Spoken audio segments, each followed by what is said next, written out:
Everyone, we're going to get started in about 1 minute.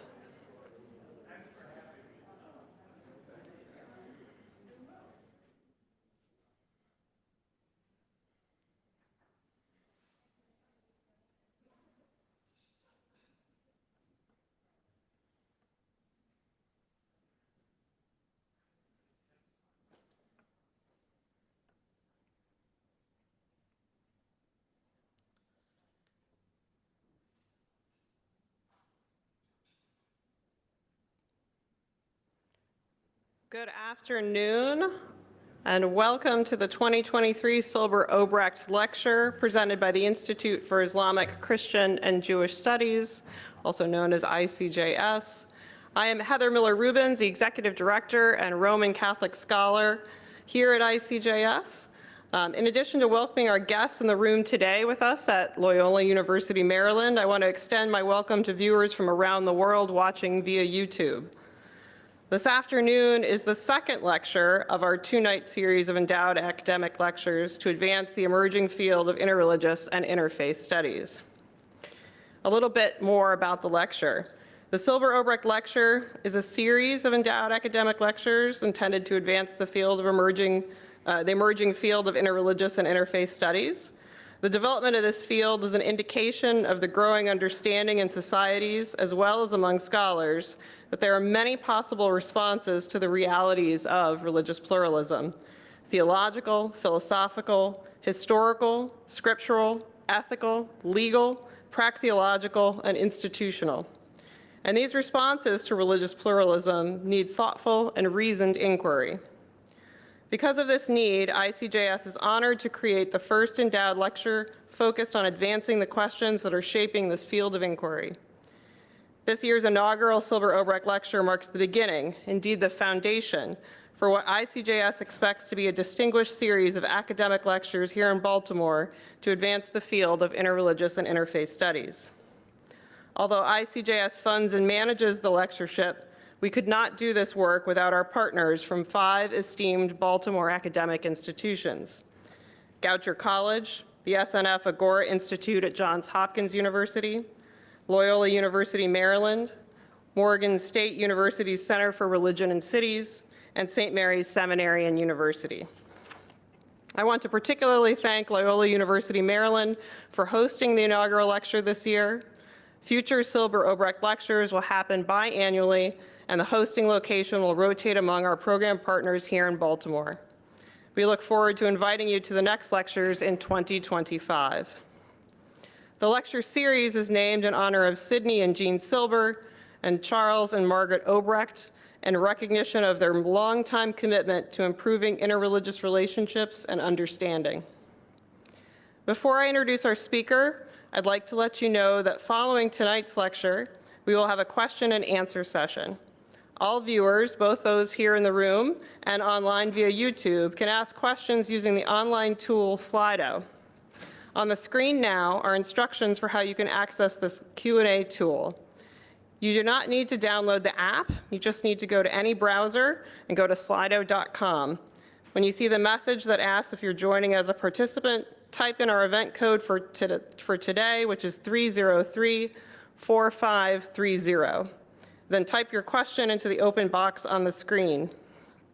You can submit a question at any time during the lecture.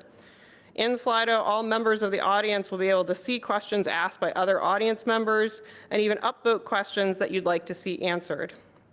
At about 5 p.m., I will ask Professor Clooney to address as many questions as time allows.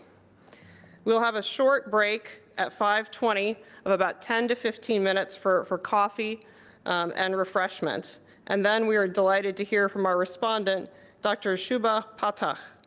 After her presentation, we will again open up another Q&A session with both speakers and our audiences.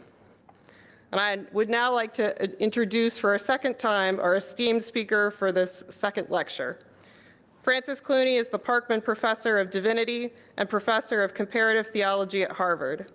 After earning his doctorate in South Asian Languages and Civilizations at the University of Chicago, he taught at Boston College for 21 years before joining the Harvard Divinity School faculty in 2005.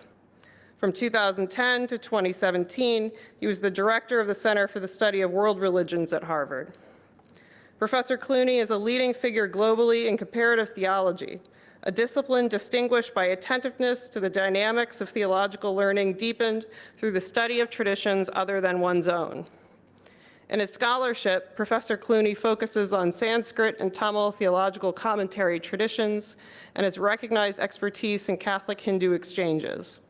He has written 22 books, including extensive writings on the Jesuit missionary traditions, particularly in India, on the early Jesuit Pan-Asian discourse on reincarnation, and on the dynamics of dialogue and interreligious learning in the contemporary world.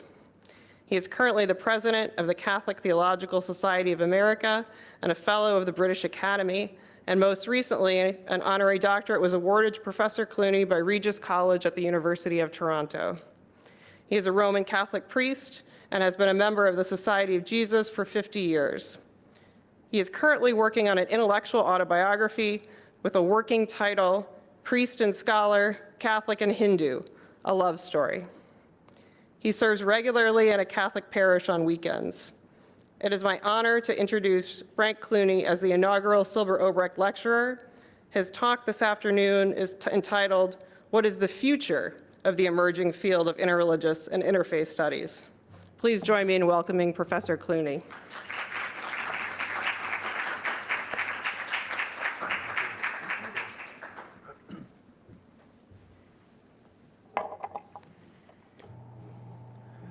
I would like to begin by expressing my thanks again for everyone involved in arranging and making possible this lecture series.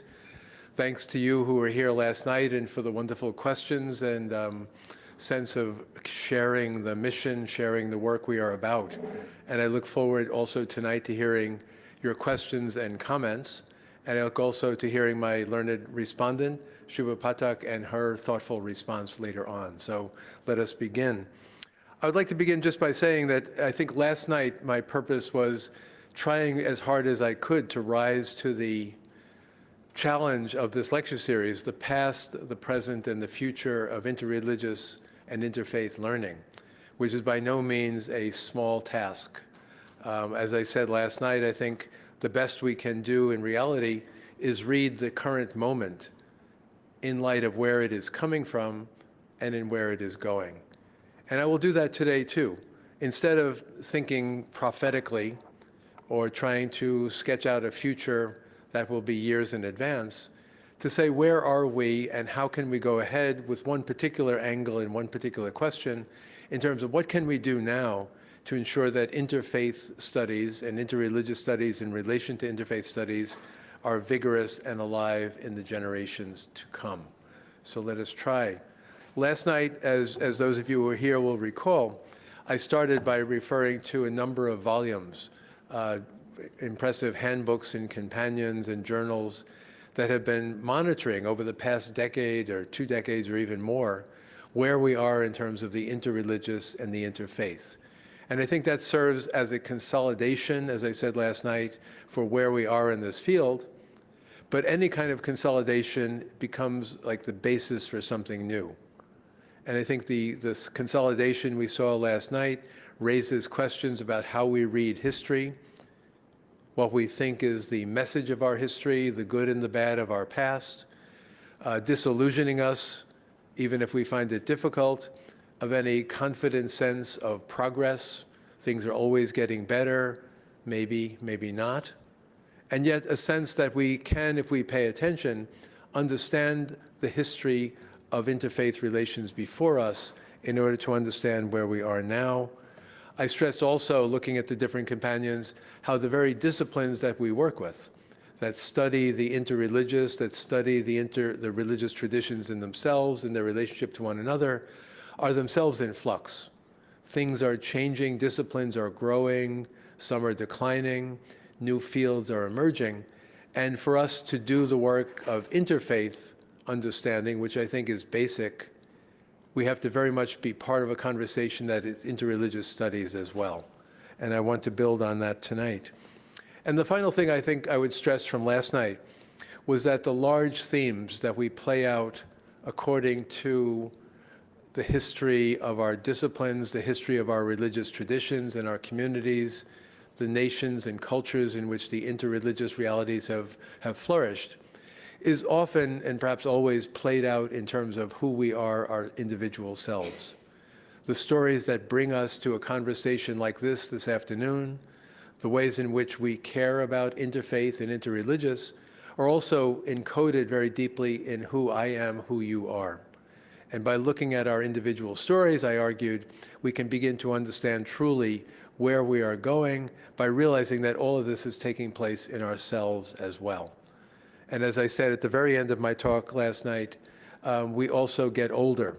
If we look at ourselves, we realize we're getting older, and therefore have to constantly cultivate new conversations between the generation that any of us happen to belong to and the younger generations that follow after us. And so all of that I take as background for tonight.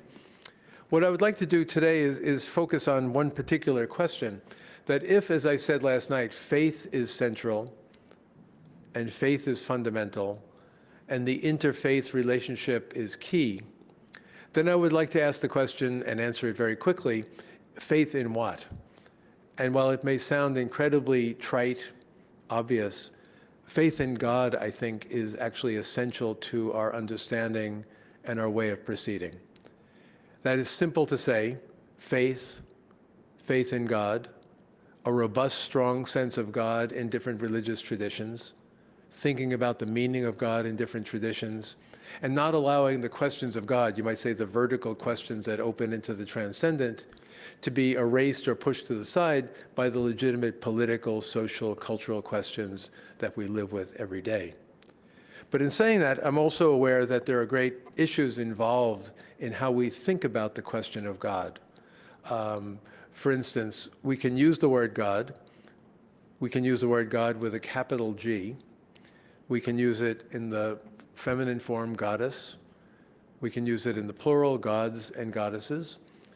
But I think because we're involved in interfaith, interreligious studies, we're very sensitive, as we need to be, that there are other terms that people prefer and they find it uneasy to use the word God. So to talk about Brahman or moksha in the Indian traditions, to talk about nirvana, to talk about some kind of an ultimate reality that is beyond terminology, beyond the words we use. And I think on the one hand, we have to be respectful of one another's ways of proceeding. It is no sense that those of us who belong to theistic traditions of the East or the West to simply say everybody is using God language, but neither can we say that simply using these words as synonyms, so God, that is to say nirvana, Brahman, moksha, and so on, as if that makes no difference, because I think if we simply use these terms as alternative terms, we can actually weaken our discourse by saying God or whatever. The word God doesn't have any strength or power to it after some time. And what I'd like to argue tonight is that if we think more vigorously, more strongly, more deeply about what we are thinking about God, and I have one very particular example through translation of Tamil poetry of all things to get us into the question of God, we can begin to think about how can the interreligious and interfaith context in which we live actually give us a stronger and not weaker God language. Again, with deference to those who prefer not to use that terminology. So kind of a tricky thing of back and forth between the two realms. To understand this a little bit more, I would like to just quote on the urgency of raising the God question from the distinguished Protestant theologian of the last century, writing in the 1980s, Wolfhart Pannenberg, a great German theologian.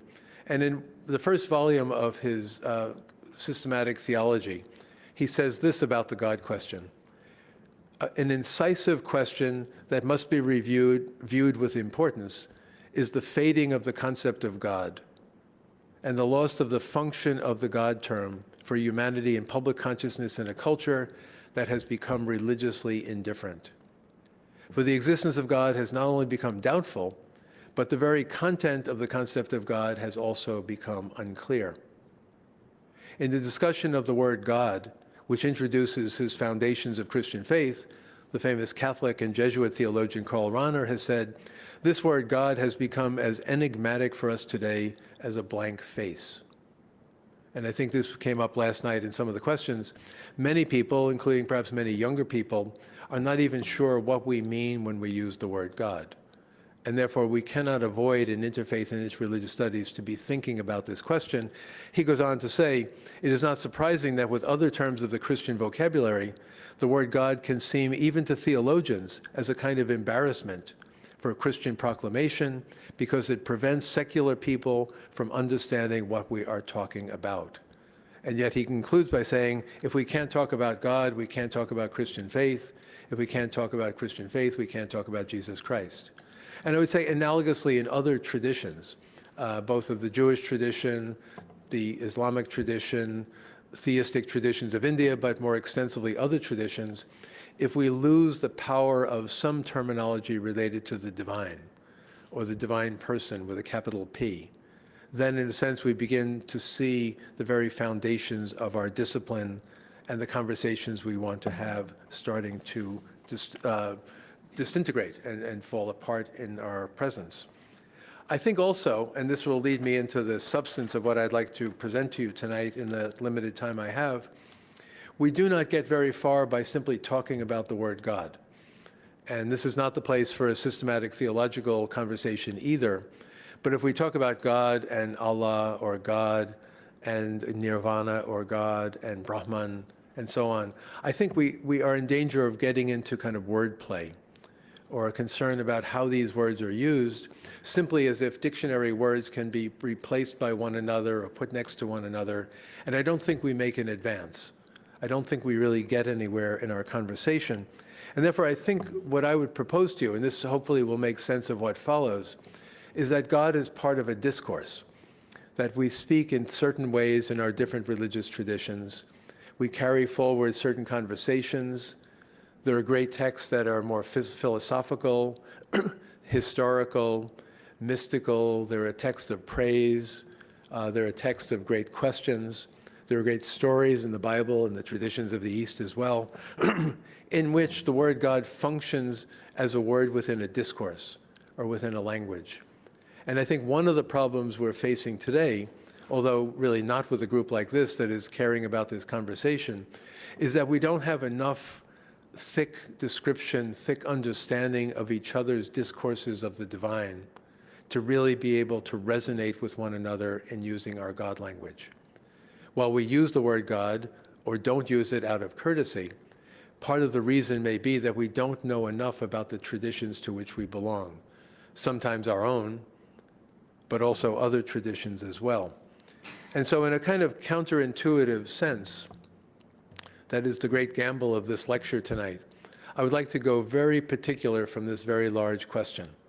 Having raised the question of God in Western civilization and the very future of religion related to the question of God, what I would like to do is talk about something that I actually am working on, namely the translation of 9th century Tamil Hindu poetry from the south of India. And the reason I do this, and I'll get to this in a moment, in fact, I can put something up on the screen here.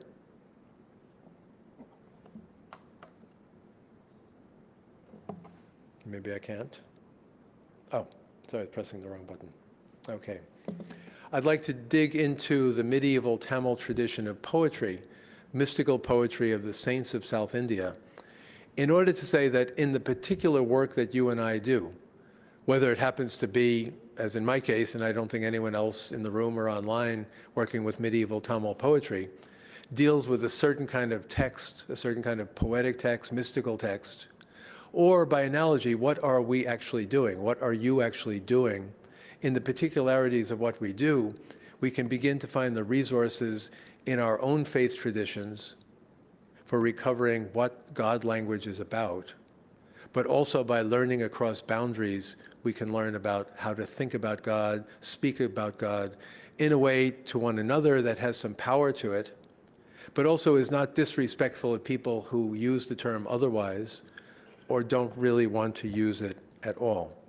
And going deliberately very specific is to make the point that it's in the specifics in the particular that we make an advance in terms of what we do.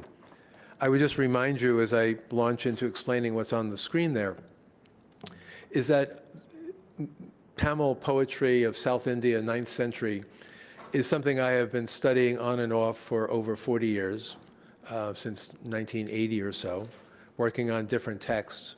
But I am not a South Indian Hindu. I'm not a Hindu.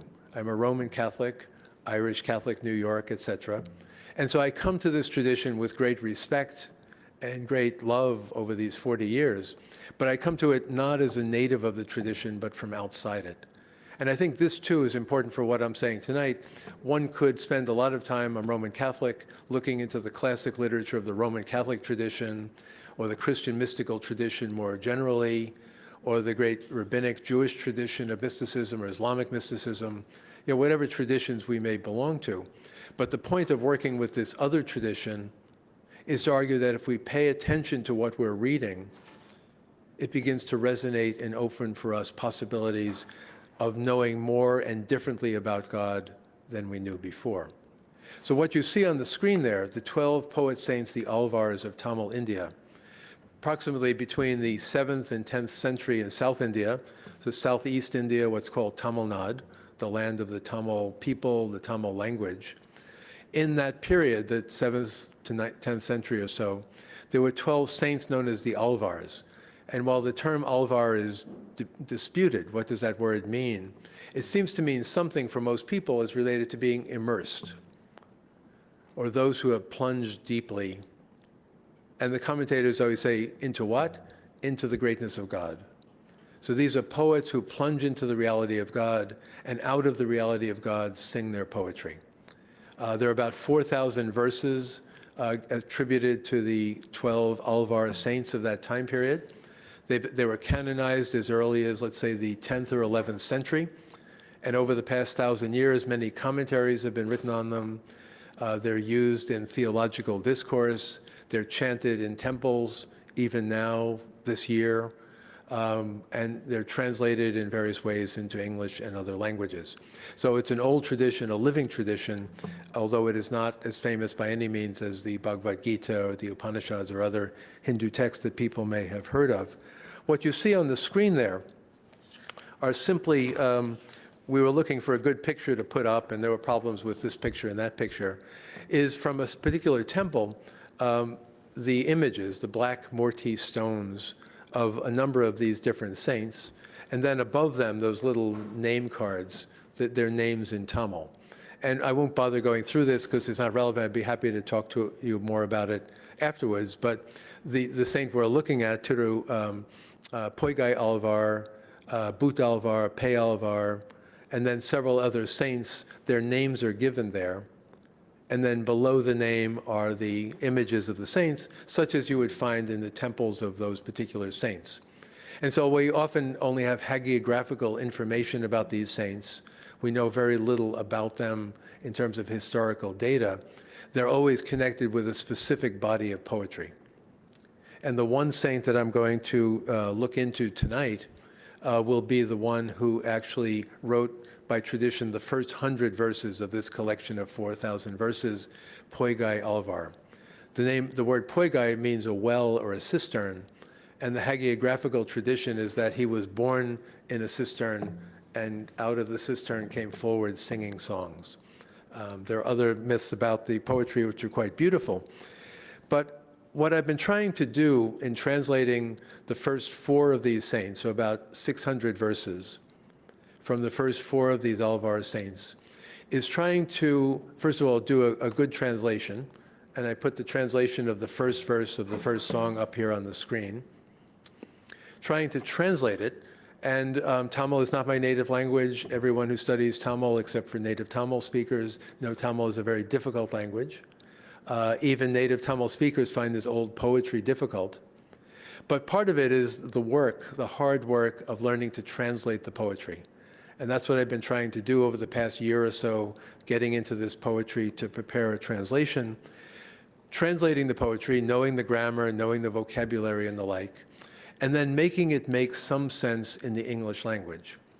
I mean, it could be French, it could be Arabic, it could be any language, but making it make sense and also have some spiritual resonance in a new language so that it communicates not simply, I got all the words straight from the dictionary, but rather to be able to communicate across the boundaries by using the words in a new way. And then having some resonance that's intellectual but also spiritual. My great hope with translating the 600 verses that I'm working on would be that it'd be kind of like a psalter or a prayer book that could be used by people of the South Indian Hindu traditions who would appreciate an English translation. Some younger people are less sure about their medieval Tamil, but also for people in the room and online who are not Hindu, to be able to see these texts as speaking to us spiritually over the generations. And so I give you the first verse here, and I'll read you the first two just to get us started, and then to begin to talk about what we can do with these verses. Earth, the lamp's bowl. Ocean, the melted butter. Fiery sun, the flame. With this lamp, by this garland of words, I honor the feet of him who holds the bright flaming discus. I cry, may we dry up our ocean of sorrows. So in a very beautiful way, the poet sees the entire world as like this lamp with the rising sun, as a lamp to be held up to offer an arati, as they say in the temple, in the presence of the deity. And my words become part of that offering, he says, as I begin to sing my songs, so that the Lord can somehow reach and pull me out of my sorrows and dry up the ocean of samsara. And he begins with that simple term. The second one, which I'll read you just another one, gets very specific. And I think one of the points I'll be making is that we don't resonate with these stories. We don't know these stories, and they're often puzzling to us. When did you churn the ocean, Lord? When you accepted the water that was offered to you, what world did you get? I have no idea. You bridged the ocean, broke the bridge, slept again on the ocean. You created the world, plowed it, ate it, put it forth again. Very specific stories in mythology that's being evoked. But the point of it really is at the beginning, I know these things about you, O Lord, and I do not know who you are. I don't understand you. And I think we should be able to resonate with language like that, resonate with it across religious boundaries, that in the Psalms and in mystical texts of other traditions, there is a sense of knowing what God has done and knowing who God is and saying, I don't understand any of this. By one stride, the measure of the whole world. By a second stride, the measure of the waters surrounding the earth. As for that demon so cruel in form, Lord, you got her measure too. But still, I cannot measure your ways. I cannot comprehend you. So it's a beautiful first verse that I have there on the screen, and I'll just keep going, but I'd be happy to talk afterwards and be on email with people and maybe in the Q&A about the deeper meaning of this poetry. The reason I work on poetry, I'll say before moving on to the next set of texts, would be say that poetry is utterly demanding because it's so particular. If somebody says, here's my poem, and you say, I don't have time to read it, just tell me what it's about, that can be really disheartening for the poet. And many poets, I've been to poetry readings, I'm sure you have too, the meaning of the poetry is the reading of the poetry, the hearing of the poetry, not the label or the summary of it or the abstract you find online or something like that. Read the poetry, hear it, think about it. The famous poet T.S. Eliot, in one of his essays about poetry, says there's an utter kind of compelling, demanding, absolute nature to poetry that refuses to be replaced by anything else. You either get the words of the poetry or you fail altogether. Prose, he said, rightly or wrongly, you can fool around with, you can summarize, you can replace this with that, but poetry is utterly, particularly demanding. And the reason I like, therefore, working with poetry is that the poetry, in some sense, brings to us absolute religious realities in verbal form. That just as you can't erase the particularity of the poetry, nonetheless, you can begin to try to put it in another language without erasing the particularity. There are things about this verse and the next verses that I read that cannot really be understood except by going back to them and thinking about them and praying about them again and again. And I would argue that when we talk about, as I did last night, about interfaith, is that interfaith is not simply interreligious or historical study, but is rather going deeper into it and figuring out how to translate. So translating, knowing your own language, learning the language that is not your mother tongue, finding approximations in your language of what is found in the other language, bringing these things together, putting it forth as I've tried to do with this verse in English language, and then, if you're honest about it, saying a total failure. It didn't work. The original sounds much better. It's beautiful. It can be sung. It's a failure, but I will keep doing it because we have no alternative but to use the words we have. Finding words in English for Tamil words or Chinese words or Arabic words or Hebrew words, whatever. We keep trying to do this. And I think this could be a metaphor. I'm talking about translations that I do.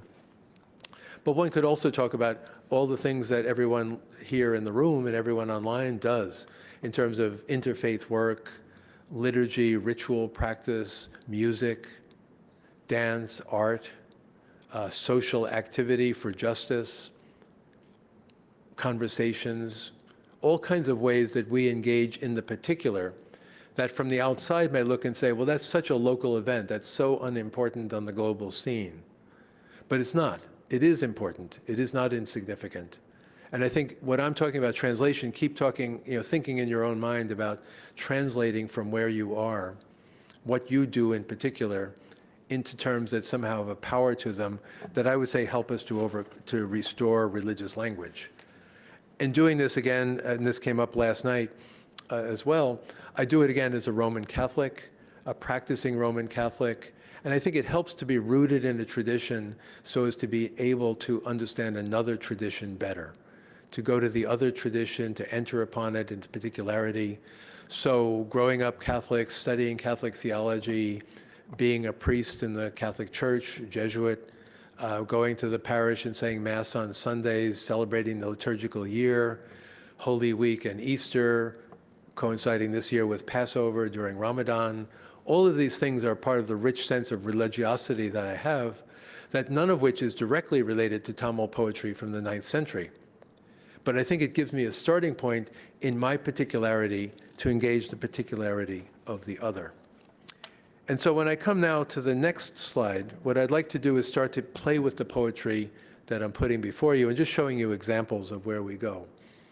So I did, to be even more arbitrary, instead of the first verses, I picked 3 verses from the middle of the 100 verses of this saint. Apart from those who winnow down their many bodies to a single body, as if to a single ape flower seed, in their striving to see our primal Lord, whose tall topknot and bright crown are radiant like fresh, bright flowers, everyone else finds him too hard to see. And what the poet is still struggling with here, in the middle of his work, at verse 49, is saying that God is visible. We all know that the Lord has a tall topknot of hair. He wears a brilliant crown. He radiates the freshness of flowers. I know that conceptually, but only if I winnow down my many bodies to one body. And that could mean reincarnations, coming down to your last reincarnation. Or it could mean, out of all the material, complicated, distracted realities of who we are, focusing to one. As apparently in medieval counting systems, you had these ape flower seeds, and you'd line them up for children. Count them, there are 10. Count them, there are 15. Count them, there are 3. Count it, there's only 1.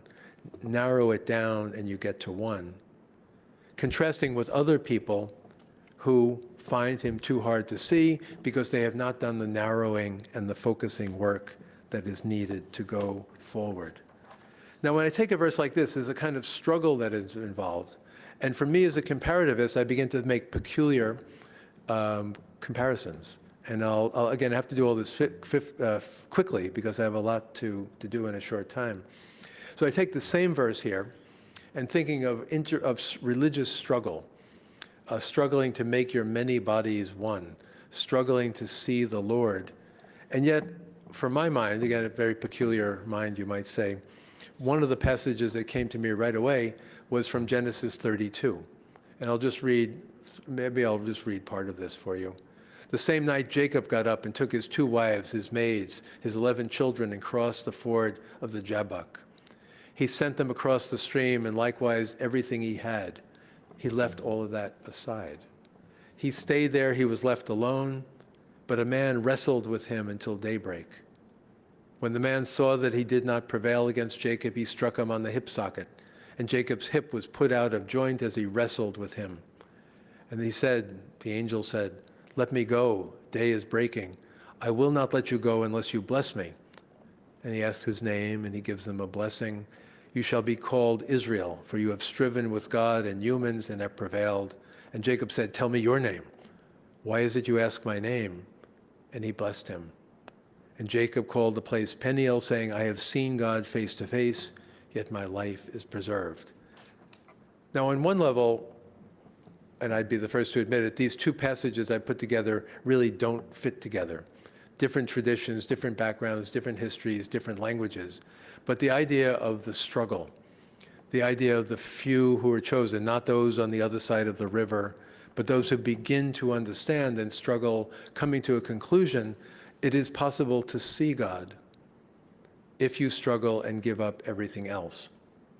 And why this is important for me, before I move on to the next one, would be simply to say that it gives me a place in my home tradition to begin to receive this Tamil poetry. So the Tamil poetry, again, is foreign. I've been studying it on and off for many years, but it's still foreign. But when I think of, well, this verse reminds me of Jacob and the angel, it begins to say there's a connection. I might, a year from now, say, no, that was not a good connection. Let's have another one. I'll give you other examples. You begin to link and make connections between what you've done and what's possible. Another one, the next verse, verse 50. "If you master your 5 unruly senses and approach him, the Lord, with flowers piously chosen, you will easily see him receiving water poured into his delicate hands by great King Bali, perched on his throne." Now again, the point part of this is we don't mostly know this story. What is the poet talking about? And you can learn this by Googling. You can learn it by reading learned medieval commentaries. But again, there's this emphasis on mastering the senses, a certain kind of simple piety, picking the freshest flowers from the bush and bringing them to the Lord. And you'll see him, this time not with a top knot and not wearing a garland and a crown and so on, but as we find out, the dwarf, the small figure who comes to King Bali, this great king ironically perched on his throne thinking, I am the greatest, asking, "Oh, King Bali, give me 3 steps of land." And the king says, "You're nothing, you're just a dwarf. I give you 3 steps of land," and part of the giving is to pour water into the recipient's hands. And I'll show you pictures in a moment. And he does this, and some of you will know this very well.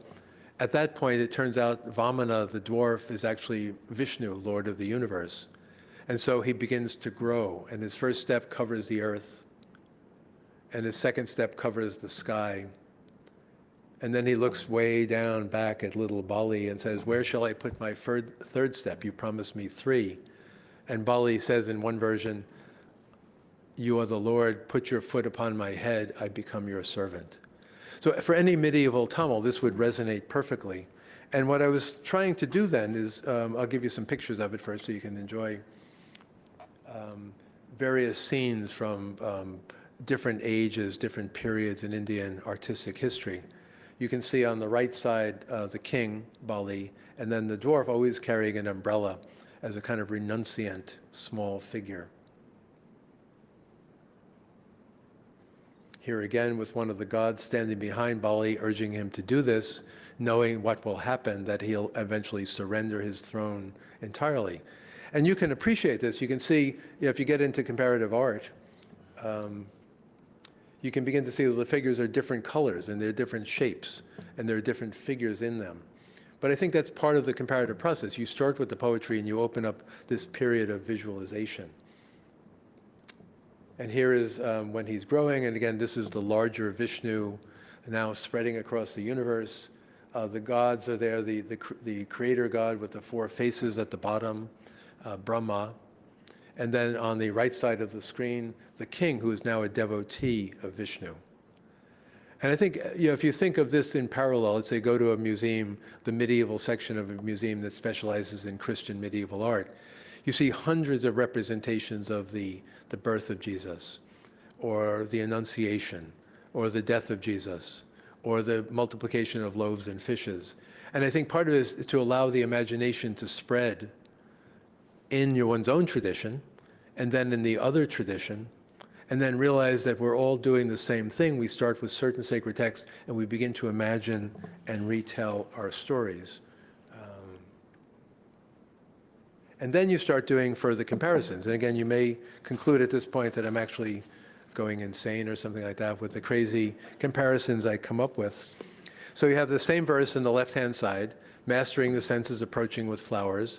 And I was thinking what was parallel here, for me, jumps out at this point. There are many parallels you could draw, is the water being poured. And the scene on the right side, which I will not read this time, is John the Baptist standing with Jesus pouring the water, baptizing Jesus. And this is kind of a material analogy. The one pouring reminds one of the other pouring. And I do have an image of this. And I love to do this kind of thing. Students, I drive crazy sometimes with this.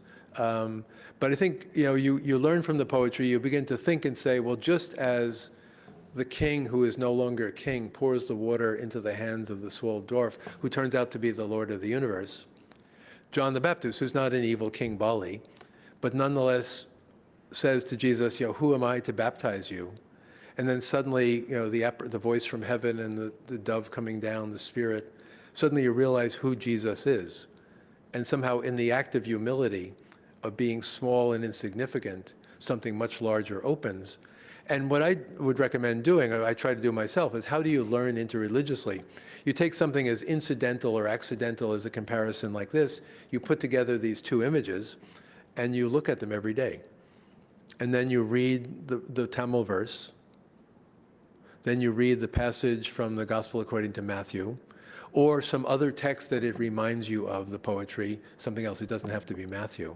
And you begin to think back and forth. And the thing is that your terminology of God, what do we mean by the word God, is now being expanded by new words, new stories, new images that you didn't have before. And I think we all have to go through this educational process, being patient with saying, we have so much to learn. We don't really know where we are or what we're talking about yet. One more verse, and I'll do it quickly because I do have a lot to do in 15 minutes to do it. 51, again, chosen arbitrarily. It's just 49, 50, 51. If we had all night, I could do 52 and 53, but we don't. That I might see his feet clearly, my heart became clear, and he became completely clear to me. Battling that demon soiled by pride, the Lord became a lion. So please just count up his names. And again, most of us don't know, what do you mean the Lord became a lion? The evil demon, Hiranyakashipu, is persecuting his son, the devotee Prahlada, very famous story in Indian devotional tradition. And at one point, the father says to his son, you are wasting your time. There is no point to this. The God you believe in doesn't even exist. He doesn't exist any more than this pillar here. And he pounds on the pillar. And suddenly the pillar opens up, and this man-lion comes forth, and Hiranyakashipu knows he's in trouble. He had had a promise from the gods to say that neither man nor beast could ever kill him, so he's pretty safe. When the man-beast, man-lion comes forward, he is in deep trouble. And so the conclusion piously in the verses say, therefore, count up the names of the Lord. This deed, that deed, other deeds he's done, count them all up and see what they lead you to. But then I have pictures for this, and this is more just for filling our mind visually. Many scenes like this, you can see on the left side of the scene, I hope it's clear from where you're sitting or online, the pillar breaking open. And he's pounded the pillar, and suddenly out of the pillar, this ferocious figure comes, one of the more ferocious avatars of Vishnu, to tear him apart. And the little figure over on the very far right of the screen is the boy Prahlada, the devotee. But somehow the saint in his imagination is saying, if we think about this, and if you come with piety, if you come with a certain sense of devotion, if you become clear, the Lord will become clear to you, just as that pillar broke open and the Lord became clear, loving to Prahlada, and terrifying to his father. Another image, a much more tame image, but it was so unusual I thought I would include this one as well. Now from there, one can head in other directions. And what we don't have time for, but what I'd like to just suggest, is that you can begin to play with much larger bodies of material. So you kind of do like a moon landing. You land in one particular place, and you get there in medieval Tamil India, and you find a verse you like, and you translate the verse, and then you realize there are other verses. So this is a verse from one of the other medieval saints, who is a figure of the tradition, the fourth of the traditional saints, who puts forward in his writing a much more mystical intimacy with the Lord. And this too it's not the same as the first poet, because the poets are not all saying the same thing, but you begin to think about what this poet is saying as well. And here you have a sense of, sorry, I got to find my page here, of a union that is quite striking and by some standards a little bit blasphemous, perhaps. Today and tomorrow, and then a little longer, your grace is all I have. Surely without you I am not. But see, Narayana, without me you are not. And this profound sense of the interrelationship, the mutual dependence of the Lord and the saint on one another becomes extremely crucial. And this fascinated me because many of the translators change it and say, without you I cannot survive, or without me, I need you, you need me because you love me and you care for me. Ways of rationalizing it. But all it says, I think I tried to get as literal as possible. Narayana, without me, you are not. And I think this is a step further than the earlier verses I gave you, because I think it opens up kind of a non-dualism that also is of great interest. And this pushed me to do a comparison with Meister Eckhart, of all people, saying, let's go mystical, and let's read a mystical tradition of the West. So the Lord and the saint do not exist without one another, and that can be theologized in the commentaries in many different ways. But when you read here about Meister Eckhart, it's not the same thing. It's a different language, a different period, it's in prose. While I yet stood in my first cause, I had no God. I was my own cause. Then I wanted nothing, desired nothing, for I was bare being, the knower of myself and the enjoyment of truth. For before there were creatures, God was not God. He was that which he was. But when creatures came into existence and received their created being, God was not God in himself, he was God in creatures. And while it might be a distortion, medievalists might be shocked to say you're distorting Meister Eckhart, in a sense of saying God is not God except in creatures. God is not God except in these relationships with loving beings in the world, is not entirely different from what the Tamil saint is saying. And then the bonus, in terms of my larger project here, and I'll keep moving, is to say that in this context, what we're beginning to do is enrich our vocabulary of God across religious boundaries. And so no longer we're simply talking about the word God, and do Hindus use the word God, and the English word God work for Indian words for God, and then other languages, but it's now filled with images, it's filled with stories, it's filled with parallels. And you can at any point say with any of these parallels, including this one, it doesn't work ultimately. This isn't right, this isn't full. But nonetheless, I think it forces us to think differently. And if you can do this with Hindu and Christian, you can do it Jewish and Muslim, you can do it Buddhist and Muslim, you can do it Jewish and Taoist, you can do it, all these different boundaries can be crossed, written and oral text and so on like that. And I think the opening up and educating of our mind is what's at stake. What I might add to this, and I'm almost done now, would be to say one of the problems we have when we begin is that we know each other's traditions only in general and not in the particular. And particularly this expert audience in the room and online are people who've dedicated their lives to this back and forth. And I don't mean to trivialize what people do know, which is often fantastically impressive. But often it's the traditions and the words of our own tradition that resonate with us. And the stories and memories of the other tradition don't resonate with us. I was thinking for another purpose of, for instance, this passage from Psalm 78. The Ephraimites, armed with the bow, turned back on the day of battle. They did not keep God's covenant. They refused to walk according to his law. In the sight of their ancestors, he worked marvels for them in the land of Egypt, in the fields of Zoan. He divided the sea, he let them pass through it, and the waters stand like a heap. In daytime he led them by the cloud, at night with a long fiery light. He split rocks in the wilderness. He gave them water to drink as from the deep. Most of us will know all these references to the Pentateuch in the book of Exodus. But when we know those resonances, those incredibly deepen and complexify and enrich what we hear when we hear the psalm. And how do we get to the point with other people's religious traditions? We pick up the references, we know the stories, we know where things begin, we know where things end. And I think even from this small example, when you hear somebody saying, oh, he's like Vamana the dwarf, maybe some clicking image from what I showed you in the poetry I read, or he's like the man lion, or he wears a top knot and he has a crown. Some of the words and images begin to play in your mind alongside images that might be Jewish or Christian or other traditions. And I think this is what we all need to be doing, among a billion other things, is enriching our vocabulary, our poetry, our imagery across religious boundaries so that we are truly interfaith, religiously educated, and that we then have something substantive to reflect on interreligiously in terms of academic work and the like. I give you one more, and then I will almost be done. One can go further and see that in the Indian context, there are cases where the imagery of God begins to disappear altogether.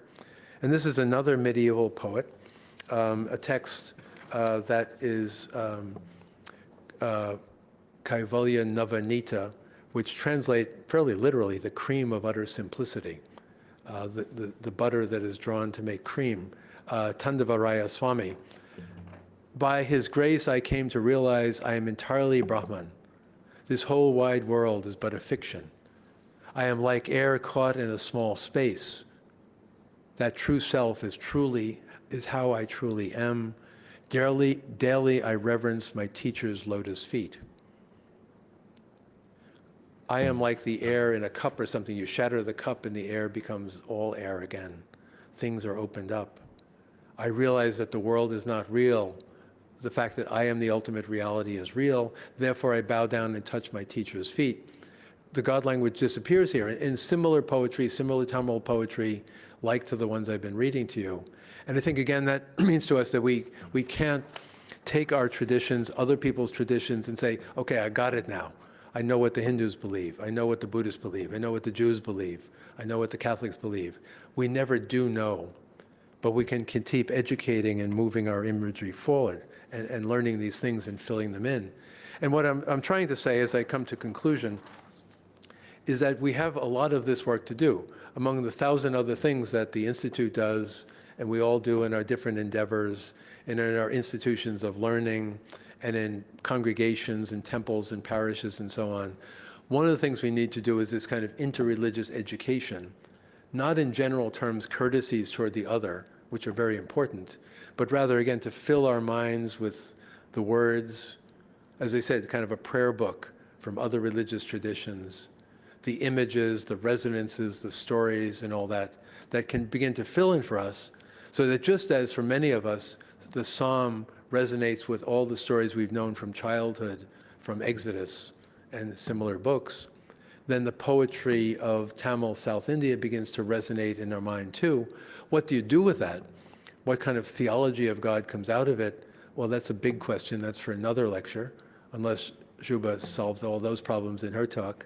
But for another day. But then there's actually something where theology is interesting again, because it's complexified, it's spilled across the borders of different traditions.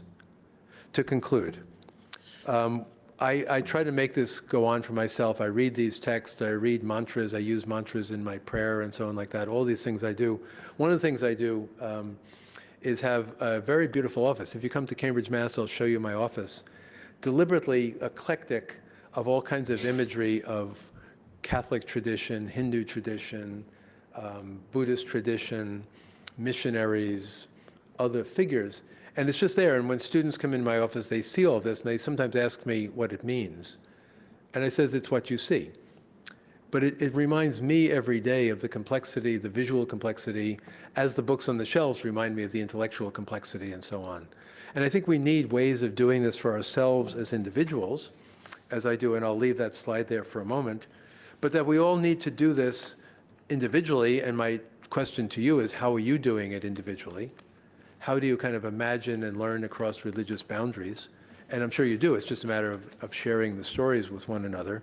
But also as communities, how do we go deeper in and celebrate the liturgical year of our own traditions? How do we celebrate our feast, our sacred days, but also allow the other traditions to intrude? And so we were graced a few weeks ago by the coming together of Ramadan and Passover and Holy Week, Easter. Well, it turns out that Holy Thursday, or the first full day of Passover, was also Hanuman Jayanti, the celebration of the day of Hanuman, the monkey god in India. And I was getting congratulations from Hindus, or felicitations about Hanuman's day. Blessed be Lord Hanuman. And to not clip this out and say, I'm sorry, I'm going to church now, I'm going to temple now, I can't think of any of that, but to allow these images to kind of flow in us. And we have to have our traditions. We have to have Passover, we have to have Ramadan, we have to have Holy Week, but we don't have to have them in purity or isolation.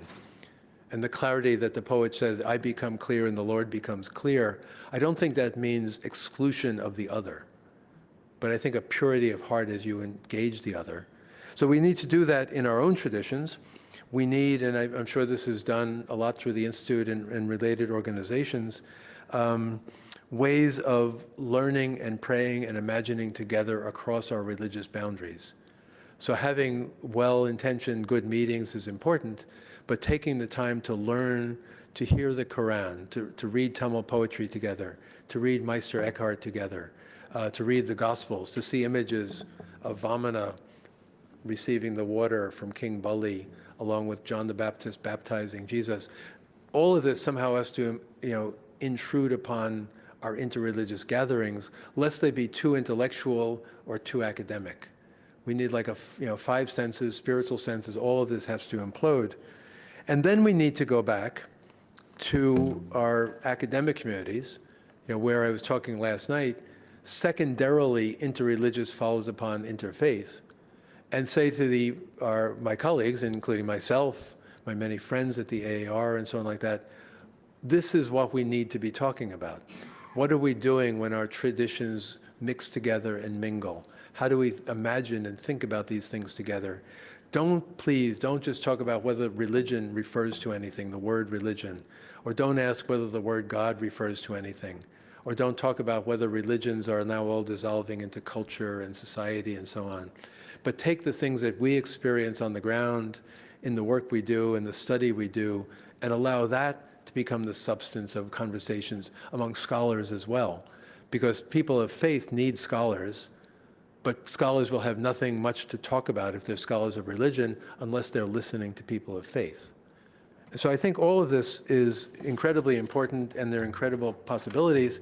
And the last thing I would say, and this really is the last thing of the last things I said, would be, and then we need to go, as last night we talked, to people who are spiritual but not religious, people who don't identify with, so I didn't grow up with Psalm 78, or I didn't grow up with Tamil poetry, or I didn't grow up with Meister Eckhart, or this or that. I didn't mark Ramadan or Passover.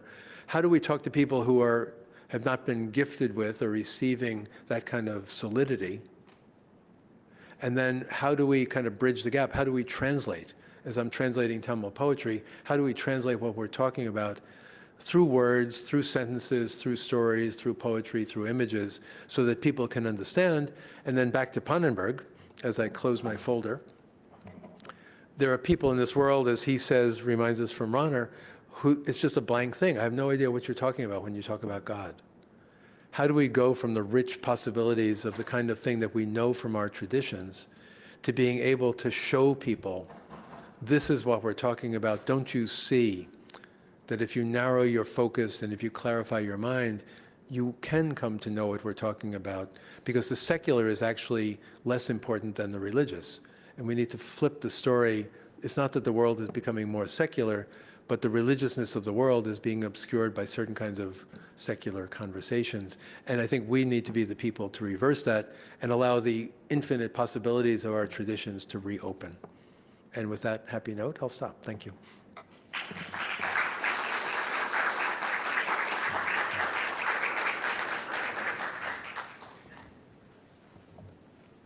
To the chairs.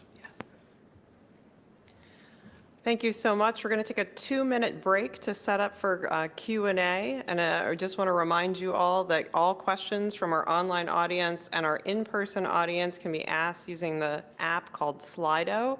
And you don't need to download the app. Just go to slido.com and enter in today's program number, which is 303-4530. There's already a lot of great questions that are coming in, and we look forward to hearing Professor Clooney's answers. So again, we'll join us back here in 2 minutes.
Well, this is our first time using this app, so I think that we have. Oh, here I can leave this down here.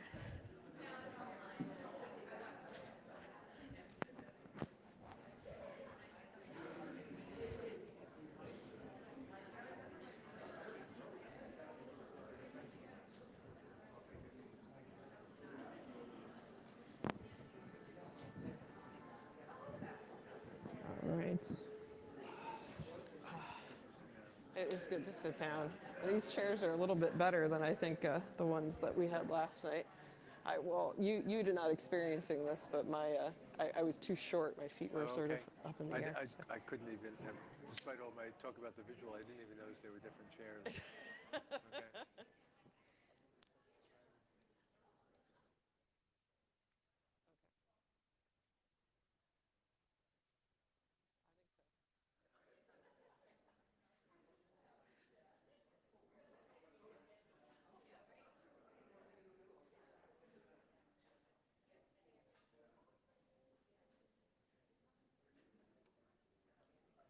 Do you have any idea how many are online at this point?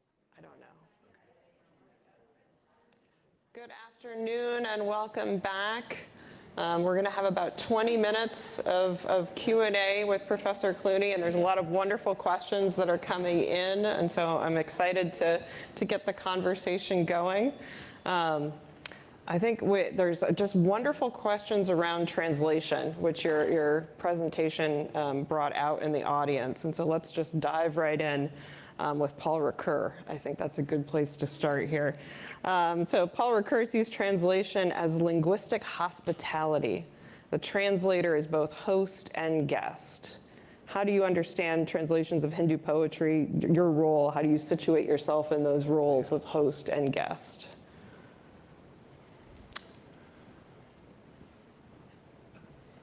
Paul Ricoeur is a deep topic.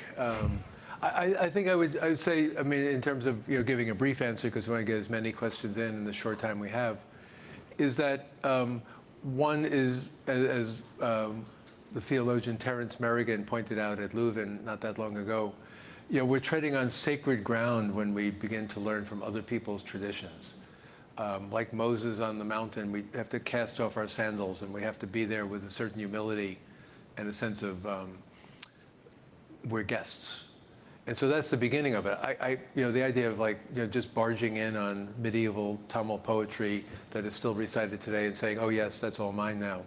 No, it's a gift. It's a hard worked at learning the language and so on, but it's a privilege and not something to be taken for granted. I haven't owned it just because I bought the book and so on like that. And on the other hand, I think either through living persons from the other religious tradition who come to explain the poetry, or by, in a sense, inviting the poetry of Tamil South India into English, I then become responsible as a host for the respectful reception of that poetry, that it be at home, that it have an environment appropriate to the poetry, not simply entirely taken out of context and stuck on a museum shelf or something like that. And that's what I was trying to say about the idea of a psalter, like making a prayer book out of this poetry, would seem to be more respectful of what it is when it's back home. So I like that imagery. I'm not sure what more I can say in the moment. We could talk about it later. But the idea that it's all a gift, it's all a matter of respect and humility, and that one has obligations, if one is a translator, to respect the living tradition from which the other comes, and not forget about that starting point. Picking up on your reference to the Psalter, there's a question here around comparison again, and how form and content relate to one another. So the juxtapositions you put out today, there was poetic and then prose. And a question coming from the audience would be comparing the Hindu poetry that you have to the Psalms. Mm-hmm. And could you talk about that? I think when one begins to make a comparison, if one doesn't want to be entirely paralyzed by the possibility that every comparison has infinite, which two do you put together, then I think it's perfectly noticeable and fair to notice, well, one was in poetry and the other was in prose. And the structures of Tamil and Hebrew are different. And therefore, I was picking out a certain kind of thematic sense of the struggle, and the idea that only a few are elected to be able to see God. That's what I was playing with. But then I think, as I quoted from Psalm 78 and the memories there that many people don't share, then I think one can move to a different kind of comparison. I don't know Hebrew, but I've learned a lot from the translations of Robert Alter. Mm-hmm. And Robert Alter is like his beautiful translation of the Psalms. And in his introduction to that translation, he talks at length about how the struggle to translate that poetry and to bring it to life in the English language, as not knowing Hebrew, I think he beautifully does. Then to say, well, then if you read the Tamil and the Psalms together, because of this challenge to create a psalter, then I think that opens up another set of possibilities. I mean, years ago I did a book called His Hiding Place is Darkness, where I took the Song of Songs and read it with some of the Tamil poetry of the loss of the loved one and so on. But I think there's been so much beautiful work done on the Psalms and the lyric and the way the Psalms work and where theology is in the form of the Psalms, that can be really helpful in terms of talking about Tamil poetry in English and making sense of it in terms of an analog that is also sacred. So I think there's some work been done on that, but I think a lot more could be done. So I wasn't saying, oh, no, it has to be Genesis and therefore leave it at that. But once you see the poetry, everyone who has a memory of religious tradition can say, well, I thought of this instead, or I thought of that, and then you can open up other possibilities. And because poetry is really hard to pin down, then when you start reading poetries together, the possibilities multiply infinitely, and then you never stop. This is another question about how you're showing up to the work of translation. Is interreligious exploration through translation of Hindu poetry a form of mysticism for you or piety for you, as well as an intellectual practice? I think yes. I mean, from the start, I think, as I alluded to, both yesterday and a little bit today, that it means a lot to me that I am in a religious tradition. So I keep repeating, I'm a Catholic, I'm a priest, and so on like that, that I live in kind of a mystical environment. I mean, it doesn't have to be high mysticism, but ordinary mysticism of daily life, where the things around us are sacred and the things open up the reality of God. And just like I had the 7:30 Mass on Sunday in the parish, an ordinary Mass without music on a Sunday morning can suddenly open up sacred realities. Then saying, well, I'm also then reading Tamil poetry, I think it would be a great disappointment, to me at least, if I then read the poetry kind of tone deaf and said, I am now putting on my Indological hat and my South Asian Studies hat, and I'm reading this poetry in terms of the prior poetry that it's related to, and I'm reading it in terms of the syntax of Tamil, and so on like that, and leaving it at that. One has to know all of that. That's absolutely important. But that the same kind of sense of the sacred and the sense of the way in which words, as the poet in the first verse said, my words are part of the offering I make.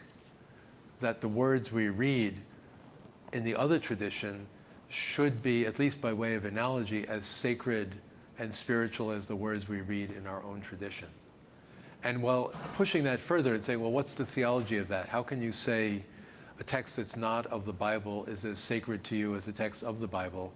I didn't say that, for one thing. I just said analogously, as you take seriously the sacredness of your own sacred text, you have to bring the same humility, the same openness, the same respect, the same belief that somehow the divine is working, God is working. Otherwise, why are you doing it? And there may be good reasons to be a historian or a linguist, but I think for me, it's part of the dynamic to say, as I treat my own, I so receive and treat the other. Back to this idea of hospitality and the guest and so on like that. It would be rude to expect my tradition to be treated one way and the other tradition in a more like analytic, doing an autopsy or something like that. No, it's a living sacred reality. So building off of that, this is a question from our online audience. Catholic theologian Paul Knitter writes that for him, Jesus and the Buddha both come first. How does sort of a dual theological identity inform interreligious dialogue? So I think Paul Knitter, who's a friend of mine for many, many years, I have great respect for Paul, and even now, at a venerable age, he's still writing and traveling and doing so many fascinating, fantastic things in his writing and teaching and so on like that.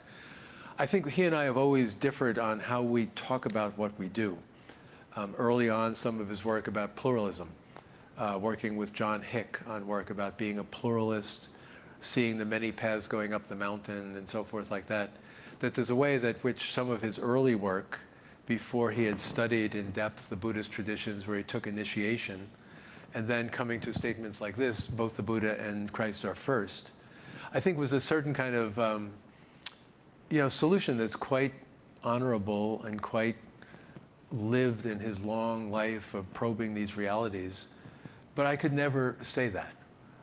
I think while it may seem that that's what I'm doing, Tamil poetry and the Psalms come first, I think what for me is, again, the grounding in the specificity of my own religious tradition, that I'm a companion of Jesus. The Jesuits are the Society of Jesus. I'm a companion of Jesus.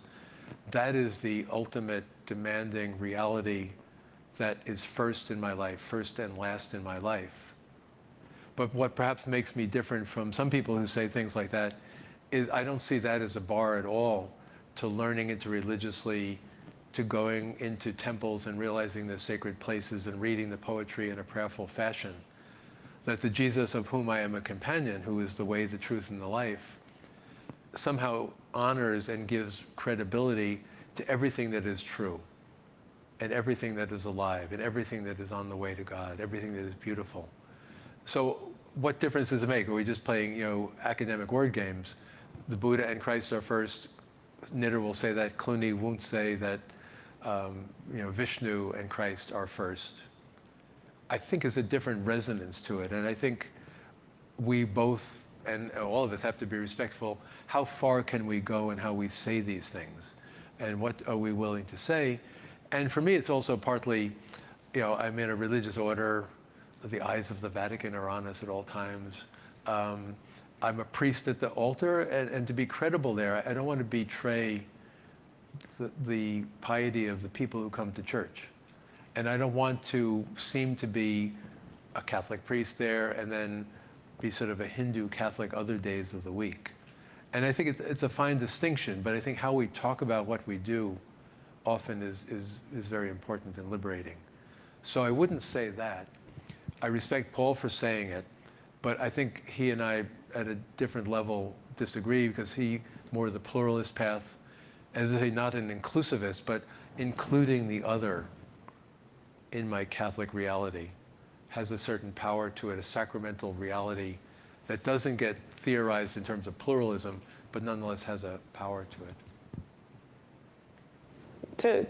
To talk about sort of boundaries and borders and sort of when do you say no? I would say that the examples that you gave us today are moments where you found resonance within Hindu tradition. Can you give an example of a moment where you couldn't find that sort of spiritual resonance, or the translation became more of an intellectual project and less of a mystical project? Maybe another way to ask the question.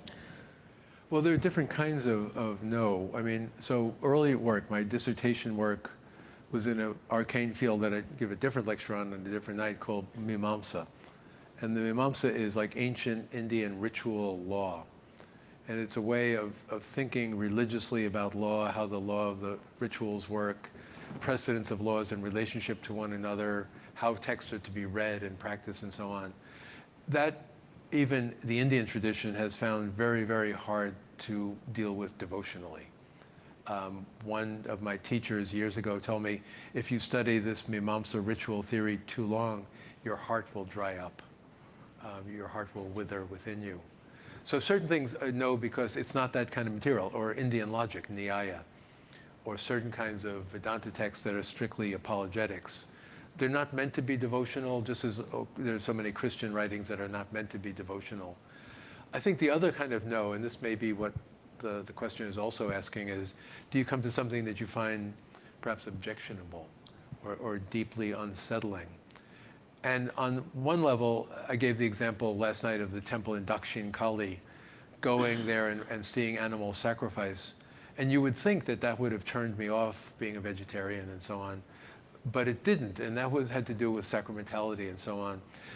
I mean, I think the easiest way is to say, well, social abuses and social outrages. So the oppression of certain people, the exclusion of some, the dehumanization of people at the bottom of the pile. In traditions, the awful language sometimes that's used about women, and the exclusion of women from power or sharing of power. There are things that I don't want to go there, but I think my role is like the host. When Hindu traditions visit the Christian and the Western world, is to not do the disservice to the person who's been invited in by taking them only at their worst. So if one takes, for instance, the example of the caste system, and there are all kinds of abominations one can read in the papers about killings related to caste, and some of the texts are awful in the way that the lowest caste are talked about. I think it would be a disservice to say, and caste reduces to the worst aspects of caste, and the worst aspects of caste are what we need to know about Hinduism. That's not at all true. And there are all kinds of ways in which caste structures also hold society together. They also enable people to live good lives.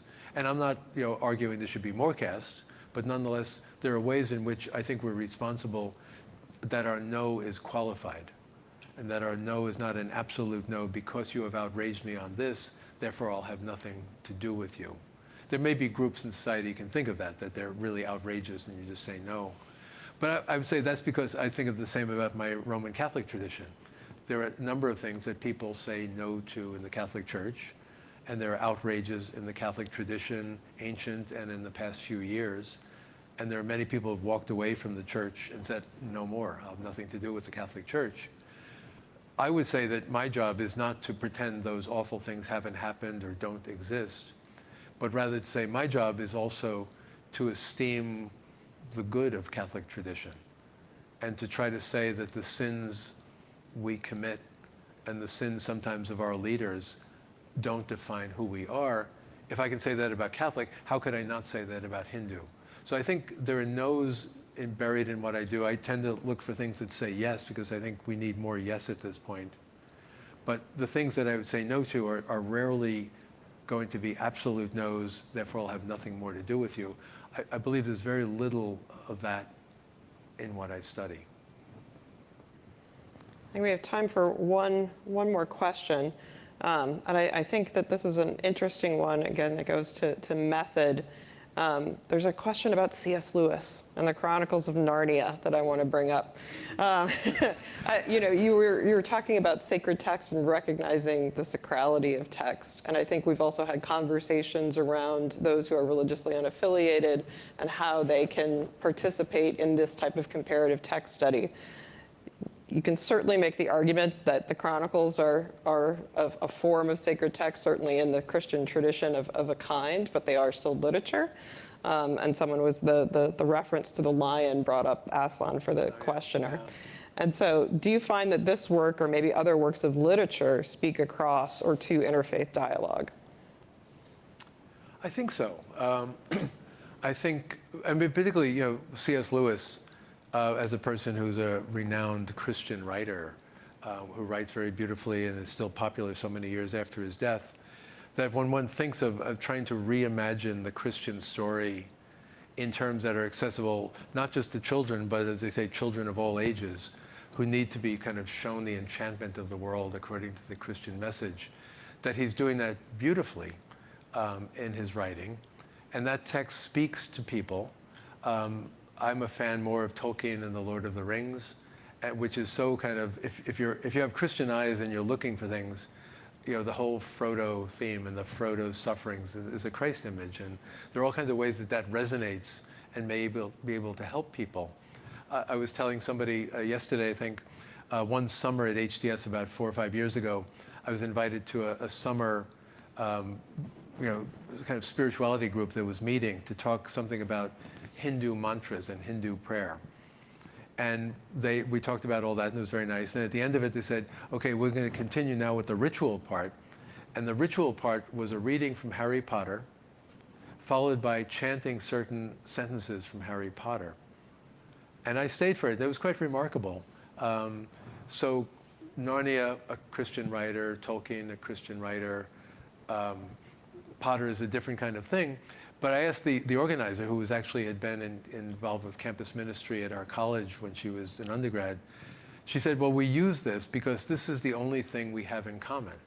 It's the only text we've read that evokes reality for us and opens things for us. So I think many times it's practical about what works. And certain kinds of music speak spiritually to people.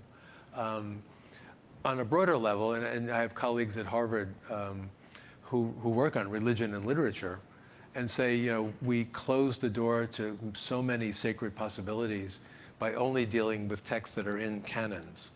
Is it in the canon? Is it in the Testament or not in the Testament? I'm sorry, then Shakespeare doesn't count. Emily Dickinson doesn't count.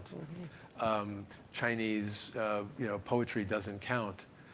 People are saying not hopefully not saying, let's level it and say there's no difference between literature, poetry, drama, and the sacred text, but that other acts of language are not, if they're not the sacred text, it doesn't mean they're merely secular texts, and that there are all kinds of intermediate realities that I think we can draw on. And I think those of us who are therefore in religious circles, need to be more like C.S. Lewis or Tolkien and be able to evoke in terms that people can appreciate what the God language is about, so that we don't fall into Rana's trap. We're talking about God all the time and people say, I have no idea what you're talking about. So tell me a story, show me a movie. That I think opens up possibilities, and that's what C.S. Lewis is trying to do, and I guess we have to try the same thing. Well, thank you very much. Unfortunately, we don't have time for more questions right now, but we'll invite you back with Dr. Patak a little bit later this afternoon. So we're just going to take a short coffee break of about 5 minutes, and then we'll have our second lecture for the afternoon. Great. That's fine.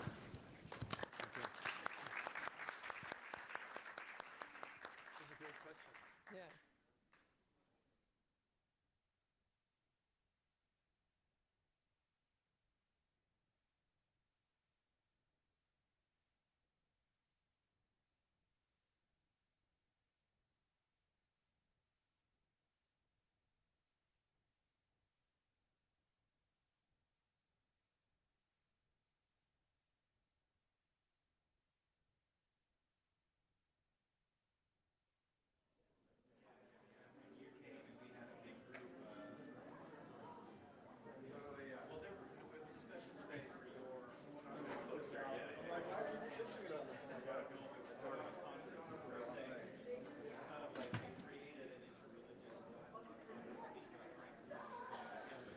Bring the podium down? We can do that, or she can do that. Yeah. She had it down pretty well, but she wanted to adjust based on her breathing, being able to see.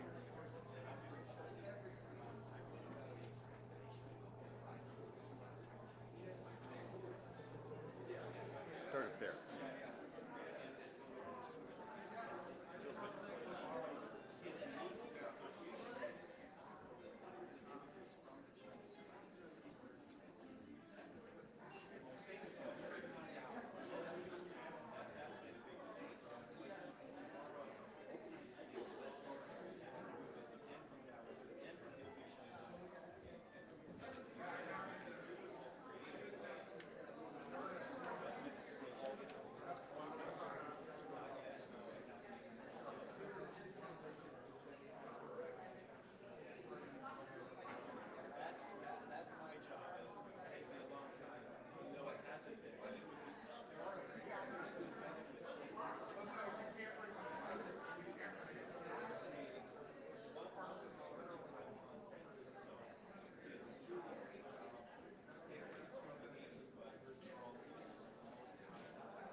Is this for me, the water? I think that is for you. Okay. So, great. I don't think it was opened. Okay.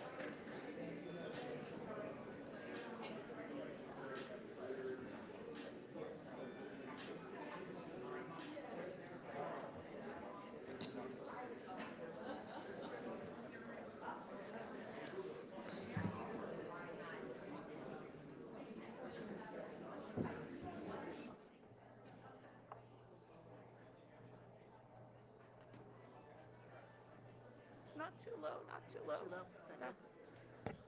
If it can be a little higher, it'd be great. Yeah. Just want Basically, to be able to see your face. yeah, no, I agree, but Is that better, or tell me? yeah, You can adjust. This is the thing. yeah, like for me, from my perspective, as high as possible that where people can still see me. So, yeah.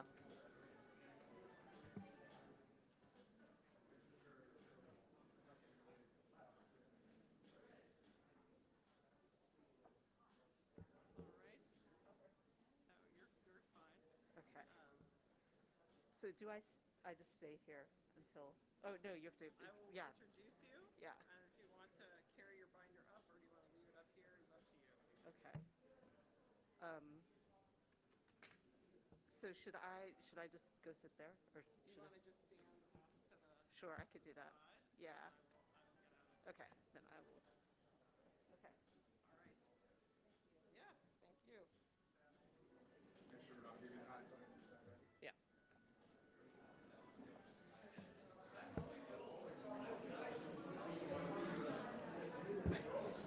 Oh, good, thank you. All right, for those who are here in the room, we're going to get started.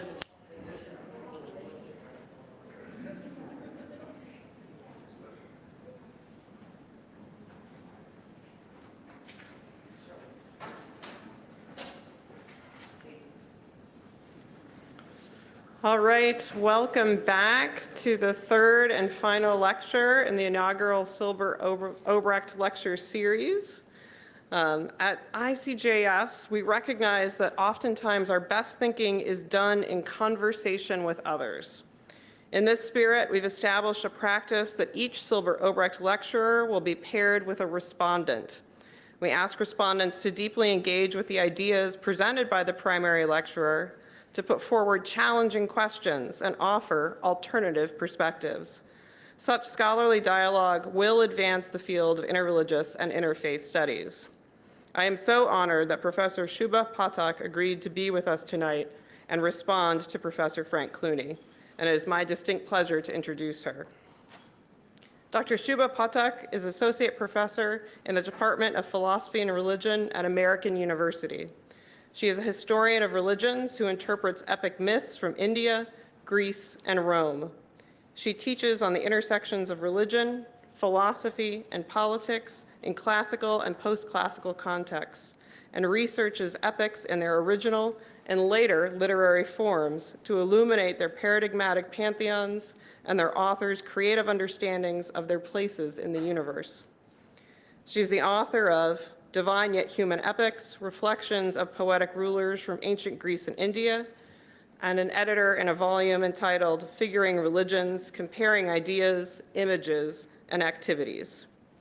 She has studied both the social sciences and religion, earning a PhD in social and behavioral sciences from the Johns Hopkins University Bloomberg School of Public Health, and a second PhD in the history of religions from the University of Chicago. Please join me in welcoming Professor Pathak.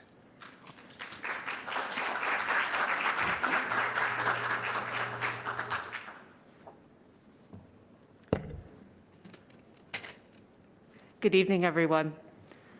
I wanted to just begin by thanking some of the people who've made this wonderful set of lectures possible. First, the Silber and Obrecht families, thank you so much for your vision and for your generosity. It's wonderful that you took the initiative to put this together, to get it in motion, and we're just so grateful. Thank you so much.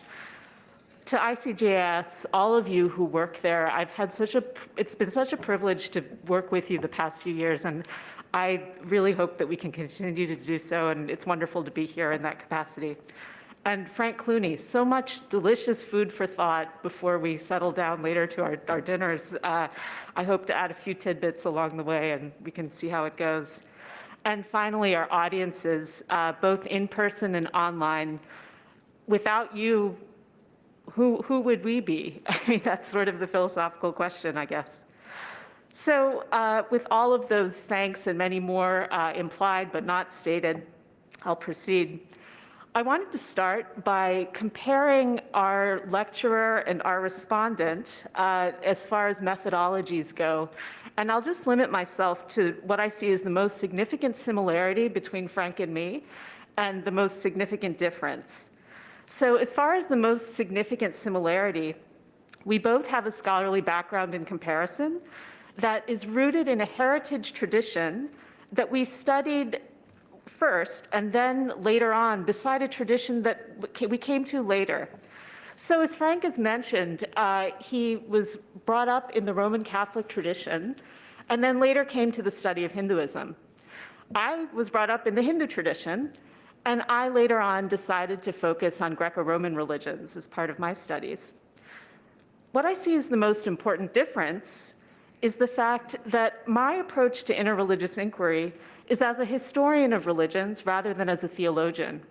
So I am a religious person, I am a Hindu, but I don't necessarily draw on my faith commitments in doing my academic work, which I see largely separately from theology, although I do draw inspiration from theology, as I'll talk about a little bit later. So what this means is that when I answer Frank's call for autobiographical interreligiosity, I do so in a more limited fashion, or in a more focused fashion, you could say.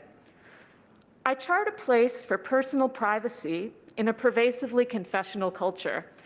And here I would distinguish between people's disclosures of their personal religious practices from all the kinds of self-disclosures we see through social media. I'm not trying to be glib about what I see as confessional. But what I do want to do is just mention that I respond to all kinds of confessions, whether they happen on YouTube or TikTok or whatever, or in the pews or in the prayer halls or wherever. I respond to these in similar ways simply by limiting my own self-disclosures to things that I think are most relevant, at least as far as my perspective goes. So here, I find particularly helpful intellectual autobiography. And so as far as my scholarly past and present, I'm going to draw on some moments in my scholarly development that I think helped me figure out what kinds of comparison I was most interested in doing. And these three kinds of explicit comparison are the ones that I'm going to be focused on in this talk. So each of these explicit comparison types is connected to a particular work, a religious work, a kind of scholarly religious work that I came to in my studies. And each of these three works deals with this pair of concepts that I think is important in illuminating the way. So just, I guess, by way of background, the written version of this response eventually is going to look at three types of implicit comparisons as well, but I don't have time to get into that, and I know that we all want to eat eventually, right? So I'm just going to focus on explicit comparisons for the talk. So the first kind of explicit comparison I encountered early in my religion-related graduate studies. So when I went to graduate school in religion, my original plan, as some of you know, was to focus only on the Hindu tradition. This is the tradition I was born in. This is the tradition with which I was brought up. So it made sense to me at the time. But then I read a book, and sometimes, as you know, you read a book and it changes your life, right? Yes. So the book, one of the first books I read that changed my life with regard to religion was by the historian of religions, Wendy Doniger. And she wrote a book, she published a book in 1998 called The Implied Spider. And it made me realize that I could engage in intercultural comparison, that I could learn more perhaps by studying the epic myths that I was interested in from India in light of the epic myths from other places. And for me, because I was interested in polytheism specifically, it made sense to think about Greece and Rome. It just made sense. And what Doniger does in that book, when she argues also for intercultural comparison more broadly, is she distinguishes between what she calls microscopes and telescopes. So when she's talking about microscopes, this is the metaphor that she's using to talk about comparative mythology. The microscopes represent the minute details of a myth that remind its audience that its authors have everyday human experiences. The telescopes, however, are the awe-inducing aspects of such a story that illustrate its cosmic concerns. So every story has both microscopic aspects and telescopic aspects. And to demonstrate the distinction between these, I'm going to look at two epic tales briefly right now. These each demonstrate microscopes and telescopes. So the first one is from ancient Greece. It's from the Iliad, and that was composed from roughly about 750 to 700 BCE. It's a poem that, as you may know, tells the tale of the Trojan War that was fought for 10 years between the Greeks and the Trojans. So in this epic, there's a character named Sarpedon, who's a king. And he's not a major character, but he's a king of a group called the Lycians. And it turns out the Lycians are allies of the Trojans because they don't live too far away. They also live in Asia Minor. They live to the southwest of Asia Minor. And we learn in the Iliad that, unfortunately for Sarpedon, he's going to die at the hands of a Greek warrior named Patroclus. Now, this is especially distressing to Sarpedon's divine father, Zeus. Zeus, as you may know, is a storm god. He's the king of the gods.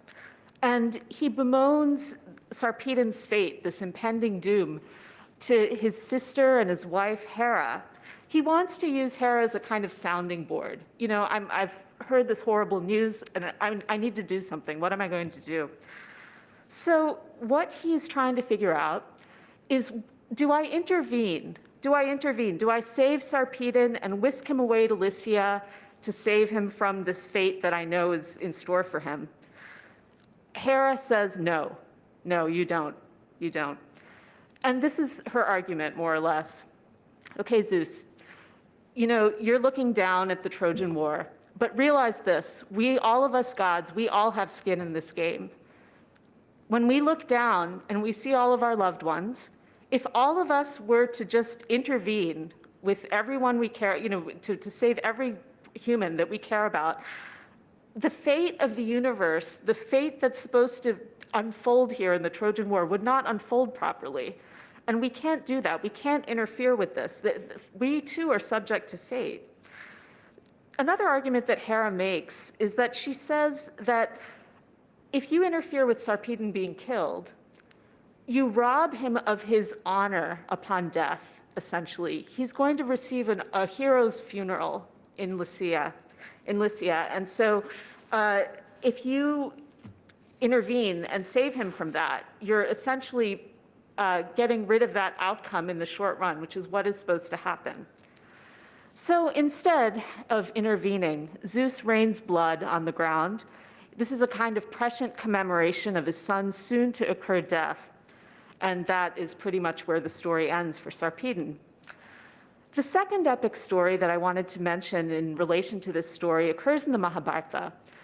This is an ancient Indian epic. It was composed mostly from about 185 BCE to about 320 CE. So it more or less bookends the birth of Christ by a few centuries. And in this poem, Arjuna, the greatest warrior in the world, is invited by his divine father Indra. Indra also is a storm god. Indra also is the king of the gods, so an analog to Zeus, basically. Anyway, Indra invites his son Arjuna, the greatest warrior in the world, to visit heaven. He even sends down his heavenly chariot. Look, you can ride this. So Arjuna does, and he goes up to heaven, and ostensibly the most relevant purpose is that he's going to get heavenly weapons. But as he arrives at his father's capital, which is aptly called Amaravati, which means having immortals, Arjuna reverently approaches his father. They haven't really spent much time together. They haven't spent any time together. His father hugs him. He has him sit beside his throne sit beside him on his throne. He kisses his head. He puts him on his lap. He lovingly feels Arjuna's face and arms. He takes him in. He's very eager to spend time with his son. And Arjuna gladly stays in Indra's stronghold for 5 years, and he becomes versed in all manner of wonderful weapons. But Indra actually goes on in the Mahabharata, in this story, to provide a more concrete reason for Arjuna's heavenly visit. And it turns out that Indra is involved. He had asked 2 divine sages, Nara and Narayana, to be reborn on earth to unburden it. Now, Narayana was reborn as Arjuna's maternal cousin Krishna, while Nara was reborn as Arjuna himself, Indra's son. And so Arjuna, in addition to getting all these wonderful weapons, is going to start unburdening the earth. And we've discovered that what that is he's going to start destroying some demons known as the impenetrably armored. These are demons that have a subterranean lair. They're plotting to destroy the gods. And as it turns out, they actually outmatch the gods. So Indra is very scared that the gods are about to be overthrown. And so he basically calls Arjuna in to kind of tip the balance of power in the gods' favor. So once Arjuna has dispatched those demons, he's going to go back to his usual human existence, which he does. So to return to Doniger's exegetical metaphor, what is microscopic about these 2 stories of storm gods and their warrior sons? What is telescopic about their stories? What's microscopic is the fact that the physical and emotional bonds between the storm gods and their sons have to do with biological fatherhood. Like human fathers, Zeus and Indra respectively love Sarpedon and Arjuna, and they want what's best for them. But what's telescopic about these 2 epic tales are their respective metaphysical concerns. So these have to do with understandings of the nature of the universe that are beyond what we can observe directly as human beings. Now, the cosmos of the Iliad, as it's constructed by one of the 2 circles of poets known collectively as Homer, and I should mention here that I agree with classicists who believe that Homer was not one person, but rather a group of poets working together, most likely 2 separate groups, one working on the Iliad, one working on the Odyssey, with overlapping memberships.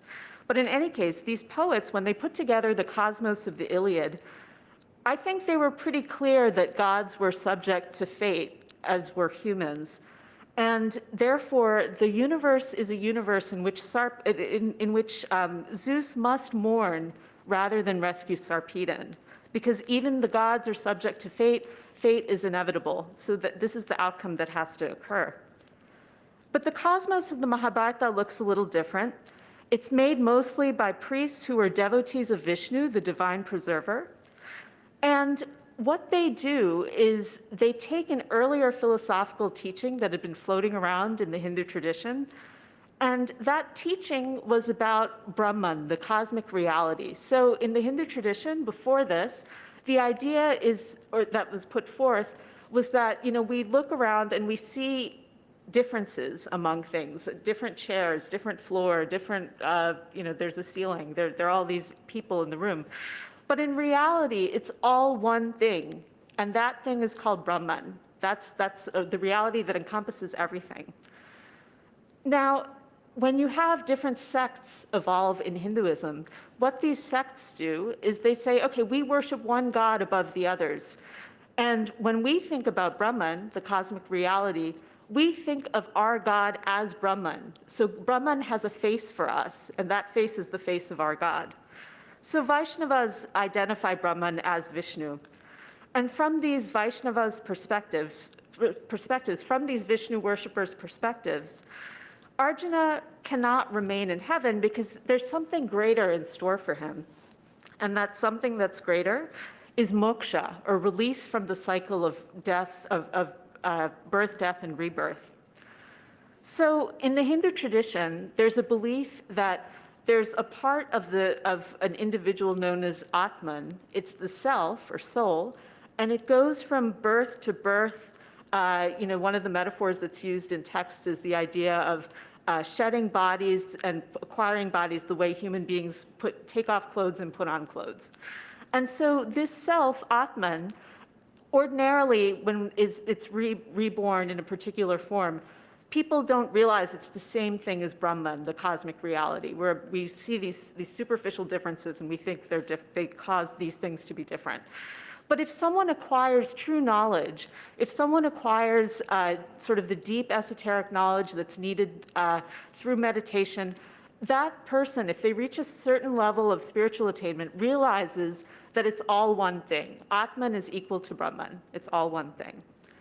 And so what it seems is that the Mahabharata's authors are suggesting that Arjuna has this fate, moksha, liberation, which happens when you acquire that deep esoteric knowledge, you realize that everything is one thing, and the outcome is that you're no longer reborn in different bodies. You just merge with Brahman, the cosmic reality, and that's that. So when Indra explains that his son used to be Nara and that Arjuna's cousin Krishna used to be Narayana, we can look at the names of these divine sages and understand philosophically what he's trying to tell us. The divine sage Nara, his name means man. So it's appropriate that this name, Nara, be used for this character, Arjuna, who's going to help us understand the path that the reincarnating self, Atman, is going to take on its way to merging with Brahman. It's appropriate because initially he starts from a place of being separate from Brahman. Now, the other divine sage is Narayana. And so remember, these are Vishnu-worshipping authors primarily who wrote the Mahabharata. So for them, anytime they mention Vishnu, they're signaling, okay, this is a form of Brahman. This is the cosmic reality. And Narayana normally, this is a form of Vishnu, actually, a particular sort of inactive form. He lies quiescently on a cosmic ocean. He's on a 1,000-headed serpent mount named Shesha. And that is what Narayana normally does. But in this story, he's reborn as Krishna, Arjuna's cousin, and they're going to go on to have all kinds of adventures, some of which are recounted in the Bhagavad Gita, etc. But at the end of the Mahabharata, the duo appear together in heaven, and we see from their last scene together in heaven that the authors seem to be suggesting there's something greater in store here for these characters than just heaven. And the reason why I say that is because what we see is Arjuna shining, attending on Krishna who's glowing, and the body of Krishna is described as embodying Brahman, the cosmic reality. So already in that text, it seems like we're getting the pairing together, the fusing together of the former Nara and Narayana merging together as Atman and Brahman, and there's going to be moksha involved, liberation. Okay, so that is the metaphysical reading of the Mahabharata episode, I think. But more generally, stepping back, the interpretative gift that intercultural comparison offers to readers of different religions is an index of the extent to which data from different cultures are what Doniger calls commensurable. Now, here I think etymology is useful, and I love etymology, and I spend a lot of time with the Oxford English Dictionary online, which is wonderful, and I'm going to offer a little bit of etymology to you here. So commensurable, it's a word that derives from a Latin term formed by adding the prefix com, or together, with the verbal adjective mensurabilis, being able to be measured. In the current moment, when we think across cultures, when we look across cultures to try to do our comparisons, our default assumption is going to be that data, religious data from different cultures are going to be different.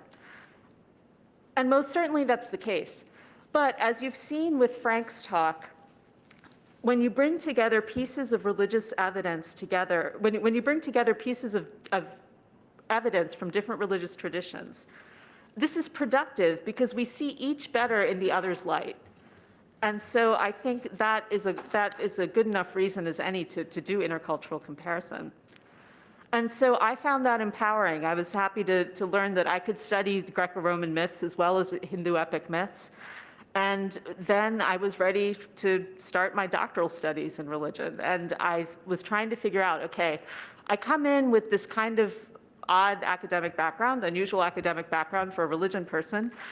I started my career after my undergraduate studies. I was a religion major, so I did know what I was doing eventually, although I didn't realize it at the time.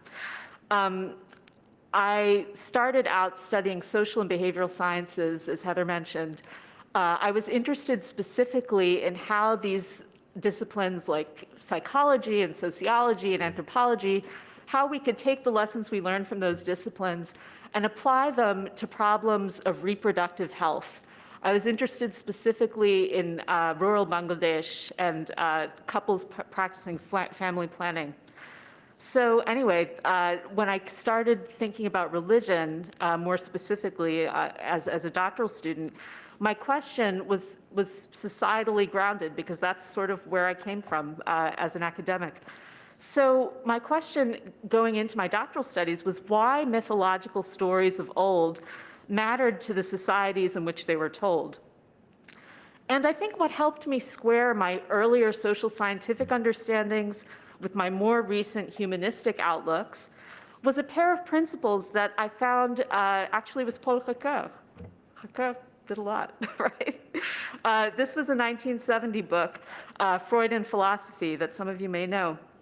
And in this book, two interpretative strategies that he uses to get at the meanings of religious objects. So the first strategy is what he calls demystifying hermeneutics. When he thinks about this, he suggests that any quote unquote symbol, any type of religious symbol, represents a quote unquote distortion of meaning bearing discourse. And that gleaning that meaning requires dispensing with the distortion by construing the discourse in terms truer to its actual sense, and thereby doing what he calls confronting bare reality. So what does that mean? Well, I think when he's looking at when he's looking at religious symbols, he's suggesting that those symbols are not the ending place. They are merely serving to distort something that's underneath that we need to get at in order to really understand what's going on. We can essentially dispense with the symbol because we need to figure out what's lying underneath. But Ricoeur offers a different approach as well, and those are known, that approach is known as restorative hermeneutics. He assumes here that any symbol is basically an indicator. Any religious symbol is indicating the operation of what he calls the sacred.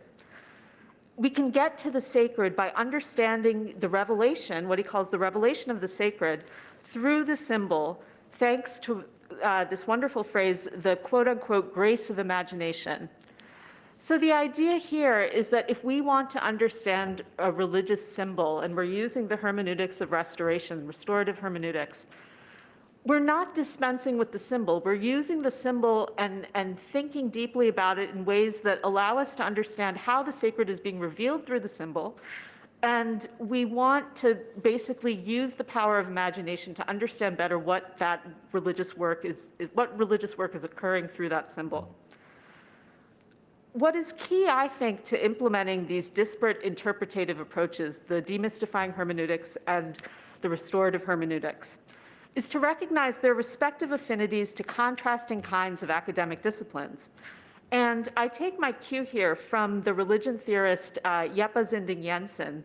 So he's known as a comparativist, and in a 2009 article, Explanation and Interpretation in the Comparative Study of Religion, he defines what he calls the explanatory process as, quote, placing the unknown in a context of things known, close quote. And he mentions that explanation is enacted through the practices of physical and social sciences. So if the object of interest is something having to do with religion, then its presence can be explained by the presence of then the object of interest's presence can be explained by the presence of some other factor. And Ricoeur's demystifying hermeneutics can be used to detect what that factor is. And what we do is we plant our interpretative stance, our exegetical stance, within such scientific fields that allow us to do this. And this includes social scientific areas, things like history, psychology, sociology. And what these fields do is they see these religious objects as being rooted in particular things other than religion. So, for example, historians may suggest that the religious object is rooted in material trends. Psychologists may suggest that the object is rooted in mental processes. And sociologists may suggest that the religious object is rooted in group dynamics or some such. Helpfully, Jensen also notes that, quote, hermeneutics must necessarily consist of both explanation and interpretation, close quote. But I think that his notion of interpretation is a little bit too narrow for what I think would make sense when we think about Ricoeur's hermeneutics of restoration, restorative hermeneutics. And the reason why I say that is because Jensen has a tendency to equate interpretation with the linguistic method that founds the structuralist school of thought. And so this is what his version of interpretation is. And so I'll just read a little quote here. So he says, quote, for sociocultural products, such as language, law, or religion, to have meaning or to make sense and be decipherable by humans, they must obey or follow rules. Now, for him, then, I think interpretation necessarily involves the process of detecting those meaning-conferring rules.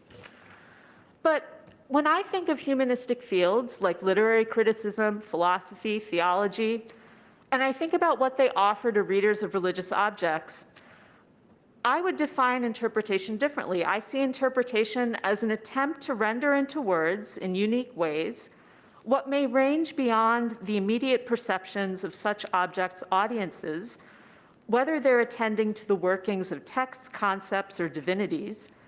And so, because I think in the humanities, each scholarly interpreter is trying to come up with an original interpretation of whatever it is they're looking at, the areas of the humanities in which these interpreters work reward and emphasize originality more strongly, most strongly, I would say, of anything. Whereas I think in the fields that aspire to be sciences, they're emphasizing, it's not that they're not mentioning originality as being important, but they prioritize above that, I think, even more, what scientists call reproducibility, the idea that you can do an experiment and have someone else follow after you and follow the same steps and reproduce that experiment. So another way to distinguish between the latter set of scientific approaches from the former set of humanistic approaches is to contrast what the sciences focus on. I think they focus on patterns, establishing patterns, whereas the humanities, as Frank has mentioned, focus on particularity. So as I set aside Jensen's endorsement of structuralism, what I'm arguing for is that religious entities are more than structures constituted by rule-based systems. I do, however, accept Jensen's suggestion that hermeneutics ought to comprise both explanation and interpretation. And to act on this suggestion, I return to Ricoeur's hermeneutics duo. So first, going back, demystifying hermeneutics. In order to put into practice demystifying hermeneutics, I find helpful the work of a cultural historian. So taking history as an example of a discipline where we can use demystifying hermeneutics. The work of Richard Johnson. Richard Johnson wrote an article dated 1986, 1987, in which he defines epic in what I find to be a very helpful way.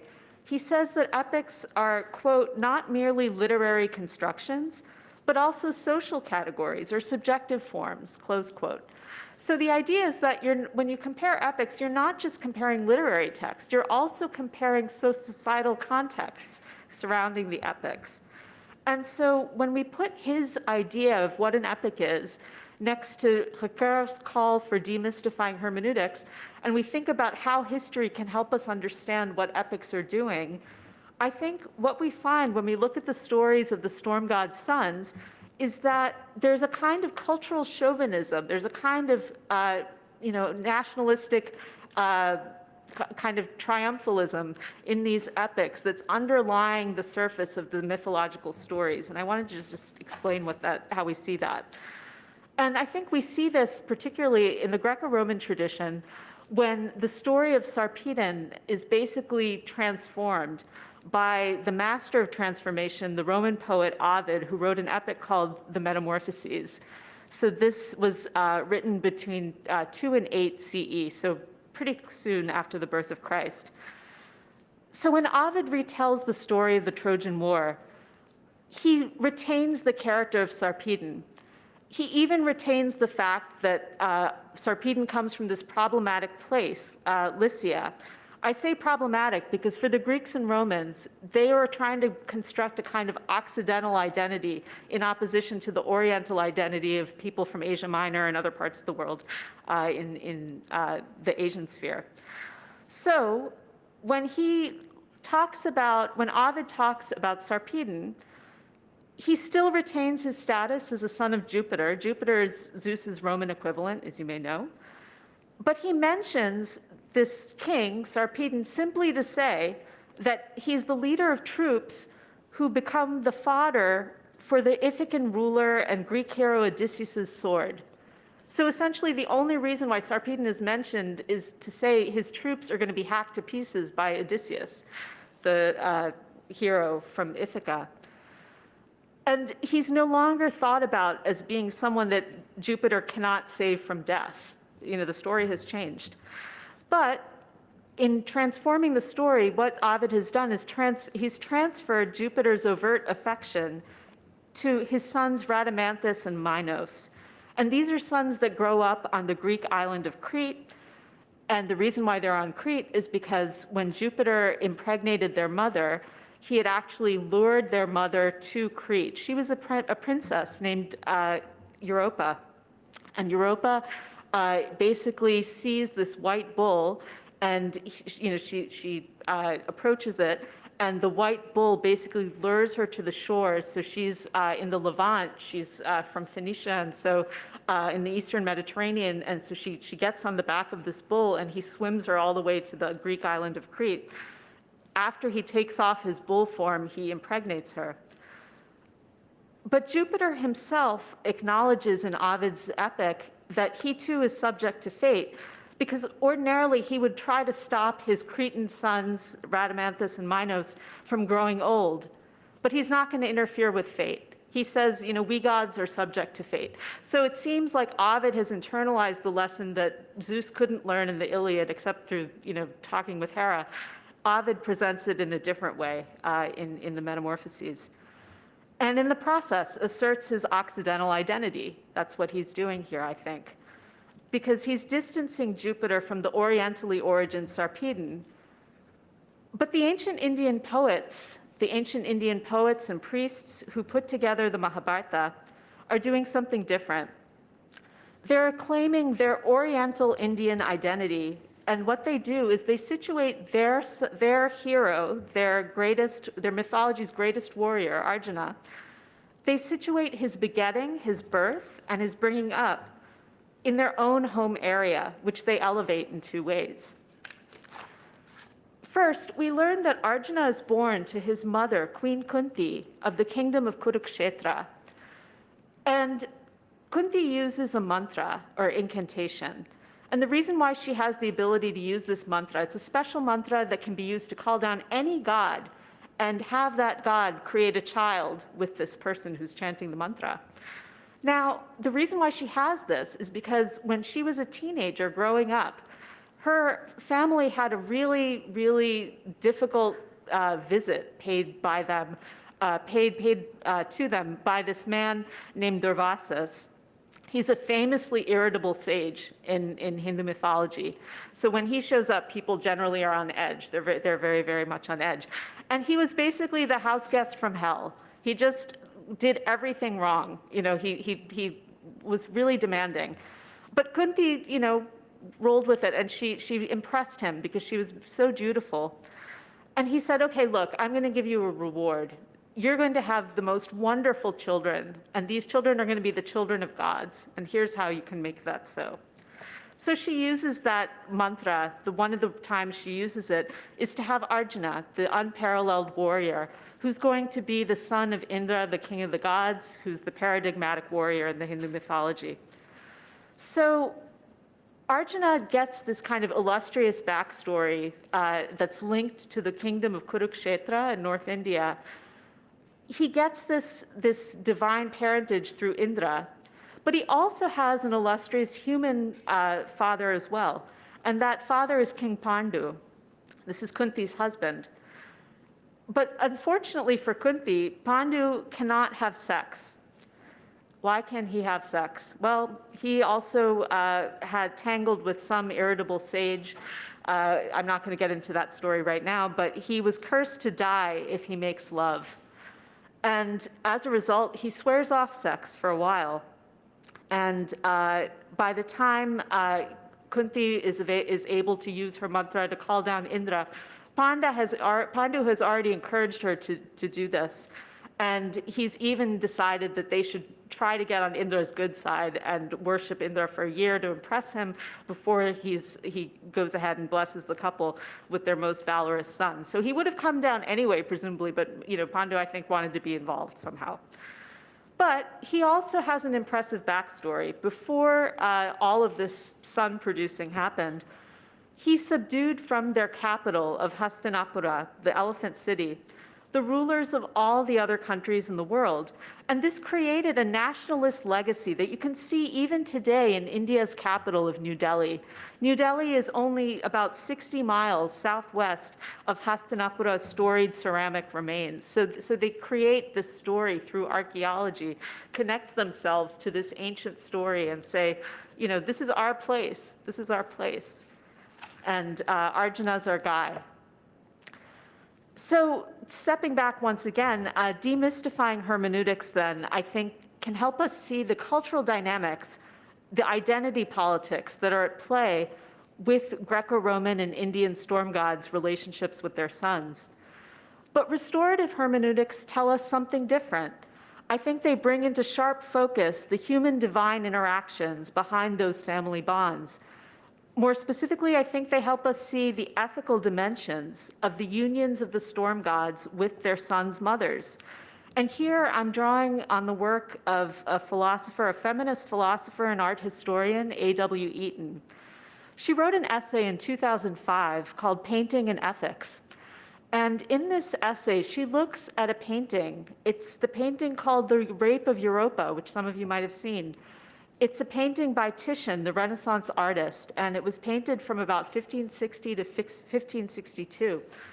And in this painting, the word rape, both in English and in Latin, when we look at the verb rapere, it doesn't necessarily have to mean an act of sexual violation. It can also mean an abduction, something that doesn't involve sex, exactly.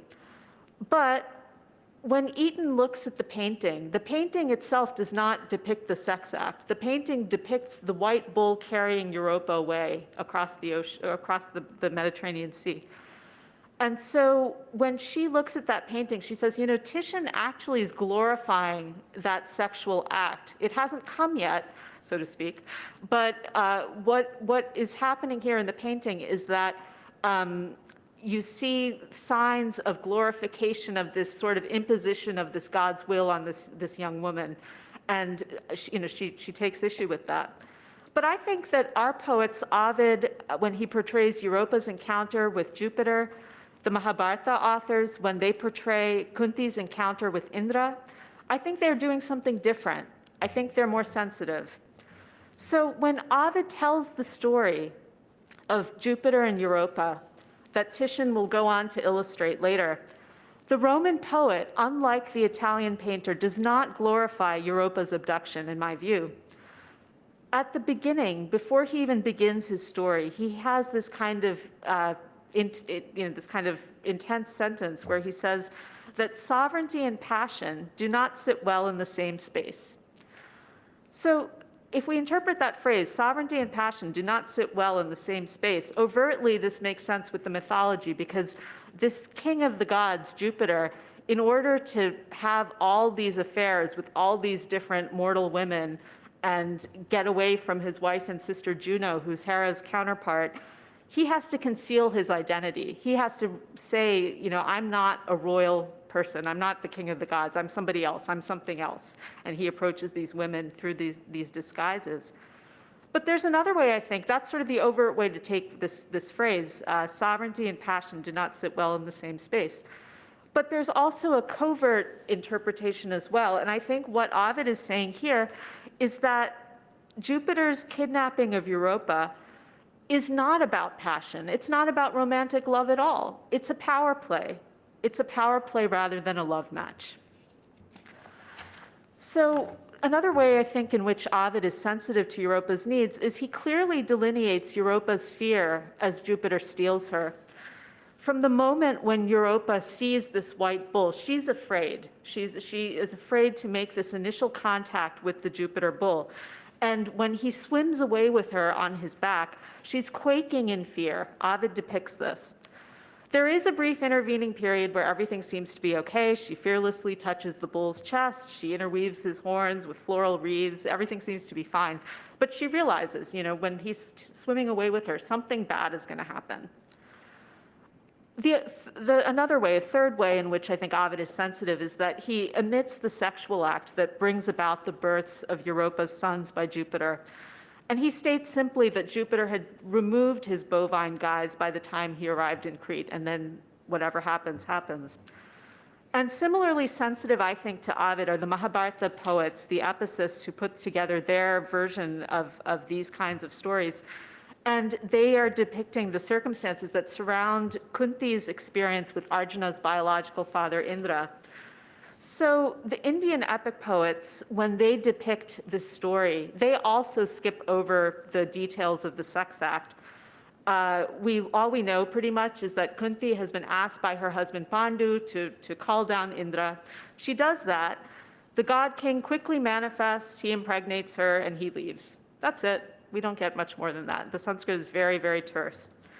Nonetheless, the Mahabharata's makers, I think, afford Kunti some agency, even within her patriarchal, patrilineal, and patrilocal contexts. Patriarchal because this is a society where men have power over women. Women don't have much power. Patrilineal because this is a society in which the inheritance passes down through sons, so the eldest son inherits, generally. And patrilocal because when women get married, they move away. They leave their ancestral homes and they move away to the families of their husbands. So the reason why Pandu asked her to bear Arjuna is he wants a son who is going to be militarily superior to the two adoptive sons that Kunti has already had other gods father for him. So it turns out Kunti had asked two other gods, the divine gods of righteousness and the wind, to father sons on her. And as you might expect, the sons that were produced are, one of them is really righteous, like his father. The other one has this brute strength, like the force of the wind. But they're not fabulous warriors, and Pandu wants a fabulous warrior on his side. So Kunti says, okay, I will call down Indra. What better warrior figure could you ask for?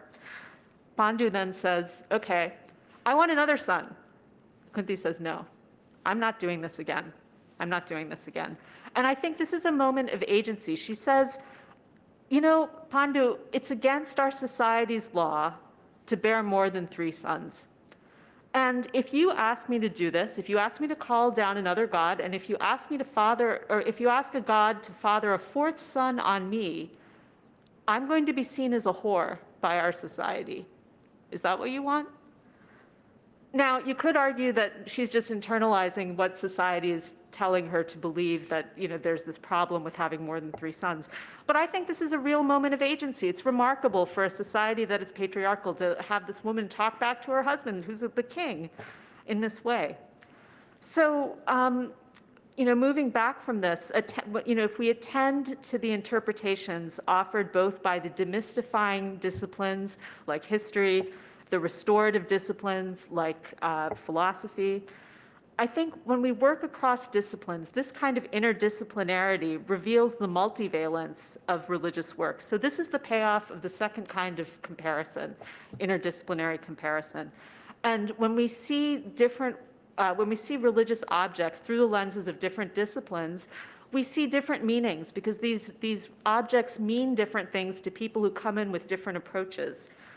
And what we see then is, if you think about the word multivalence, interdisciplinary comparison indicates the many, the multi, the prefix, Latin prefix there, multi, ways in which the religious works are quote unquote having worth, if we go back to the Oxford English Dictionary online, This is the definition, we could say, of valentem, the present participle of the Latin verb valere, to be worth something. So these objects have different worth, different levels of meaning for different people, and they mean different things to people approaching them in different ways. Okay, so that brings me to my third type of comparison, and this is the last one. You all may be getting hungry now, right? Dinner's on the way. So this third type of comparison is something that I came to after graduate school, and I think I found it, I started thinking about it more when I started reading more theological theory, which, despite my claim about not practicing things or not letting confessional stuff be central to my work, I do find the resources of theology deeply enriching, as resources for imagining and interpreting the divine as well as human experience. And the centerpiece of that faith-based font that I found is David Tracy's book, The Analogical Imagination. This is a 1981 book. And in this book, there's a dyad of ideas that help us understand the different sides of the interactions between deities and human beings. And this allows for a third type of comparison, third type of explicit comparison, what I call interworldly comparison. So essentially trying to compare what you would imagine to be the world of the gods with what the world of humans is. And so when Tracy looks at the human side, he labels it with what he says is limit two. And this is what he applies as a designation for the quote unquote human situation. So in his words, the human situation involves, quote, such limit experiences as finitude, contingency, mortality, alienation, and oppression. I put the and in, but those are the things that the limit experiences have to do with. And these are conditions that, quote, are, quote, recognized most clearly in the boundary situations: death, guilt, trust, love, order. When Tracy looks at the divine side of interactions, he suggests that they can be characterized by what he calls limit of. They are a limit of reality. It exists beyond the boundaries of human life.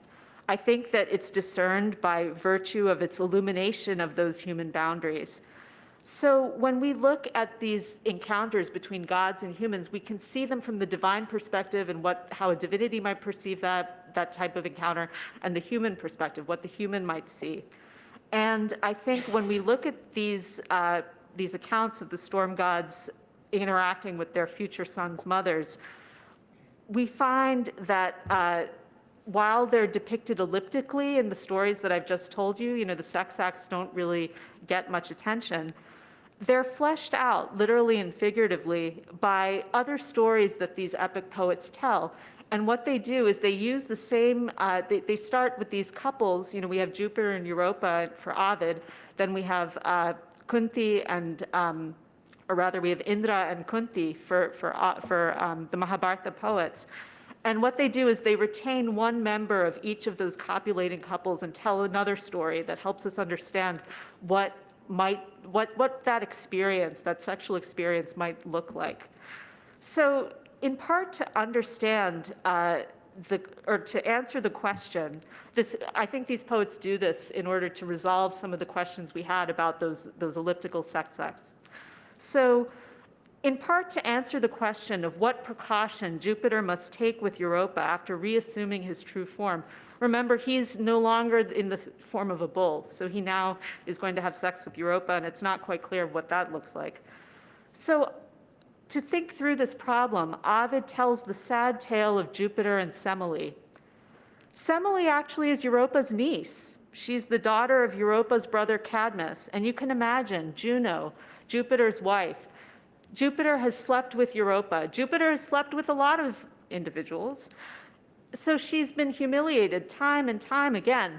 Now, this ultimate outrage, Jupiter has not only slept with Europa, he's now slept with Europa's niece. So he's carrying on with members of the same family in different generations.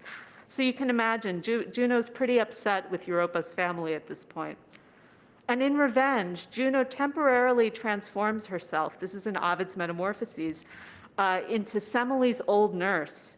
She urges Semele to ascertain Jupiter's identity by demanding from Jupiter evidence of his love for her.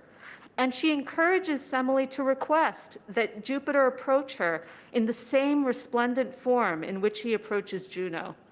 So as I tell my students, you should always consider the source of where you're getting your advice, right?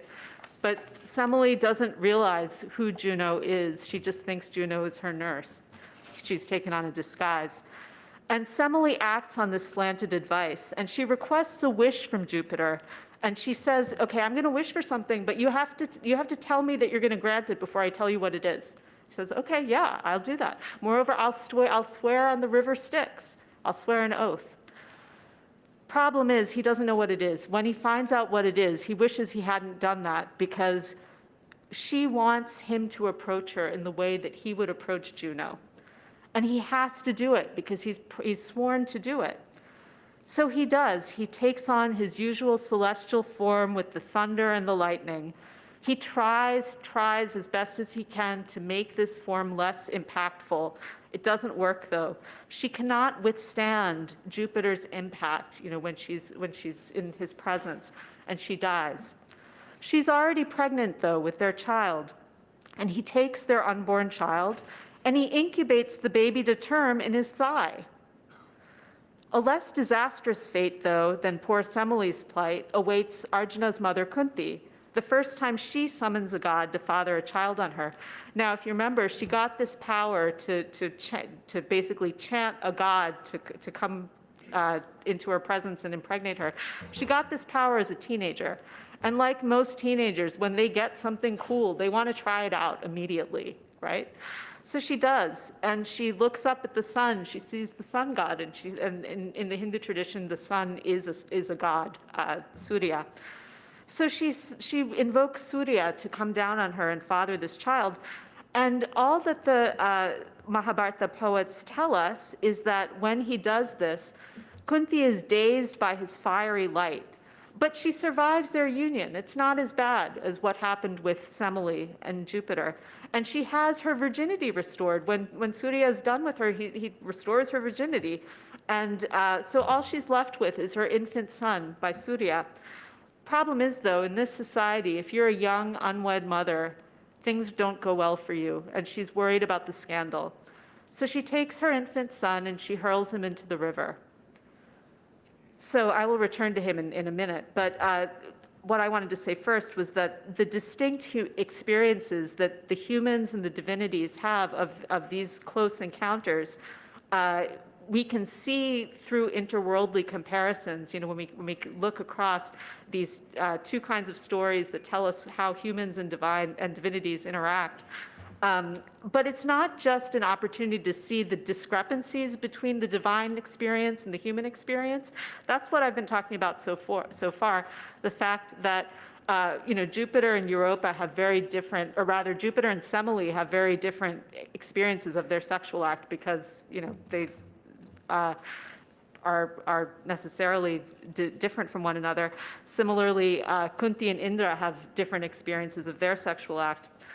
But the distinct experiences also need to be put beside similarities of experience. And I think there's a particular way in which interworldly comparisons can be productive.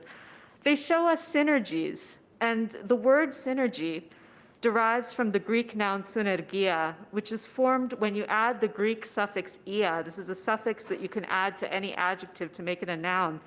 And if you add it to the Greek adjective synergos, that's good because that word synergos is formed by adding the Greek prefix sun, which means with or together, to ergos, which is the combining form of the Greek noun ergon, work. So working together, that's what synergia, synergies are about. And so how can these divine human collaborations be synergistic? How can they be maximally productive in a sense? Well, even though Jupiter and Semele's pairing ends poorly, he has impregnated her, and then she wanted him to show up in his divine form, and when he did, it was something that led her to die. But through the child she had had through him before she had made that request, Jupiter, because he's acting as a surrogate as well as a begetter, carrying the child to term,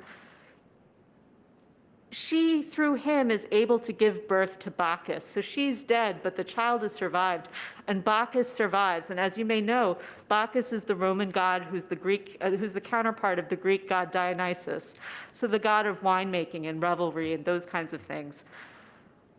Another productive legacy is the destiny of Kunti's firstborn son. This is the son of the sun in the sky, and the sun's son is named Karna. He's born to become the best of all sword bearers. So we have this infant who grows up. He's allowed to grow up because he's rescued from the river. An outcast charioteer sees this infant in the river and fishes him out and is willing to adopt him with his wife. And so to the outside world, he's a societal outcast. But he has a divine connection. He's the son of the sun. And he's also, his mom was in the warrior class, so he's a born warrior. So I think this articulates an incipient sense of social justice on the part of the Mahabharata's authors, because what they're saying to us is that it's possible to have what people perceive as a lowly social status and yet be worthy of admiration. And in fact, in spite of his lowly adoptive status, Karna is able to impress the cousins and opponents of his younger biological brother, Arjuna, enough to be given a kingdom of his own. So he acquires through merit a kingdom of his own, and from that kingdom he goes on to plot the death of Arjuna. He becomes Arjuna's arch nemesis, and I'm not going to go into what happens after that, but if you're curious, read the Mahabharata. It's a wonderful read. Takes a while, but it's a wonderful read. Anyway, these two products of divine human collaboration, so just to conclude here, the revelry linked to winemaking and the interrogation of social injustice can form firm plots of common ground between religions. And so just to recap what I've done, I've introduced 3 types of explicit comparison that I've come to in my studies. Intercultural comparison helps us understand commensurability, the extent to which you can measure together 2 different religious objects from different places. Interdisciplinary comparison helps us see multivalence. So when you bring different disciplines to study religious objects, if you look at the same object, you can see it in many different ways because different disciplines tell you different things. And finally, interworldly comparison. When you look at these kinds of comparisons that juxtapose human experience and divine experience, you can then gain an appreciation not just of the differences between the gaps that separate humans and gods, but also you can glean something about the collaborations, the opportunities to work together, the synergy that can exist. So that is all I have, and so I would love to hear what you think, and I thank you so much for your time.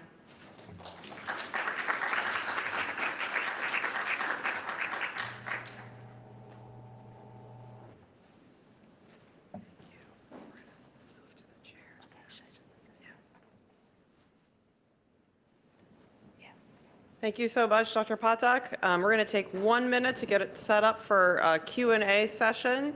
And again, Slido is the app that we're using for both our online and in-person audience, and it's the same code number as before, which is on the slide, and I did not bring my notes. So it's 3034530. So if you go to slido.com and enter into that code, you can ask questions of Dr. Patak and also Professor Clooney. And we're going to give Professor Clooney the honor of asking the first question, and then I'll be bringing the questions from the audience. So again, about 1 minute. Thank you.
really like Robin's work just because I think that he's making the characters nice to read as well.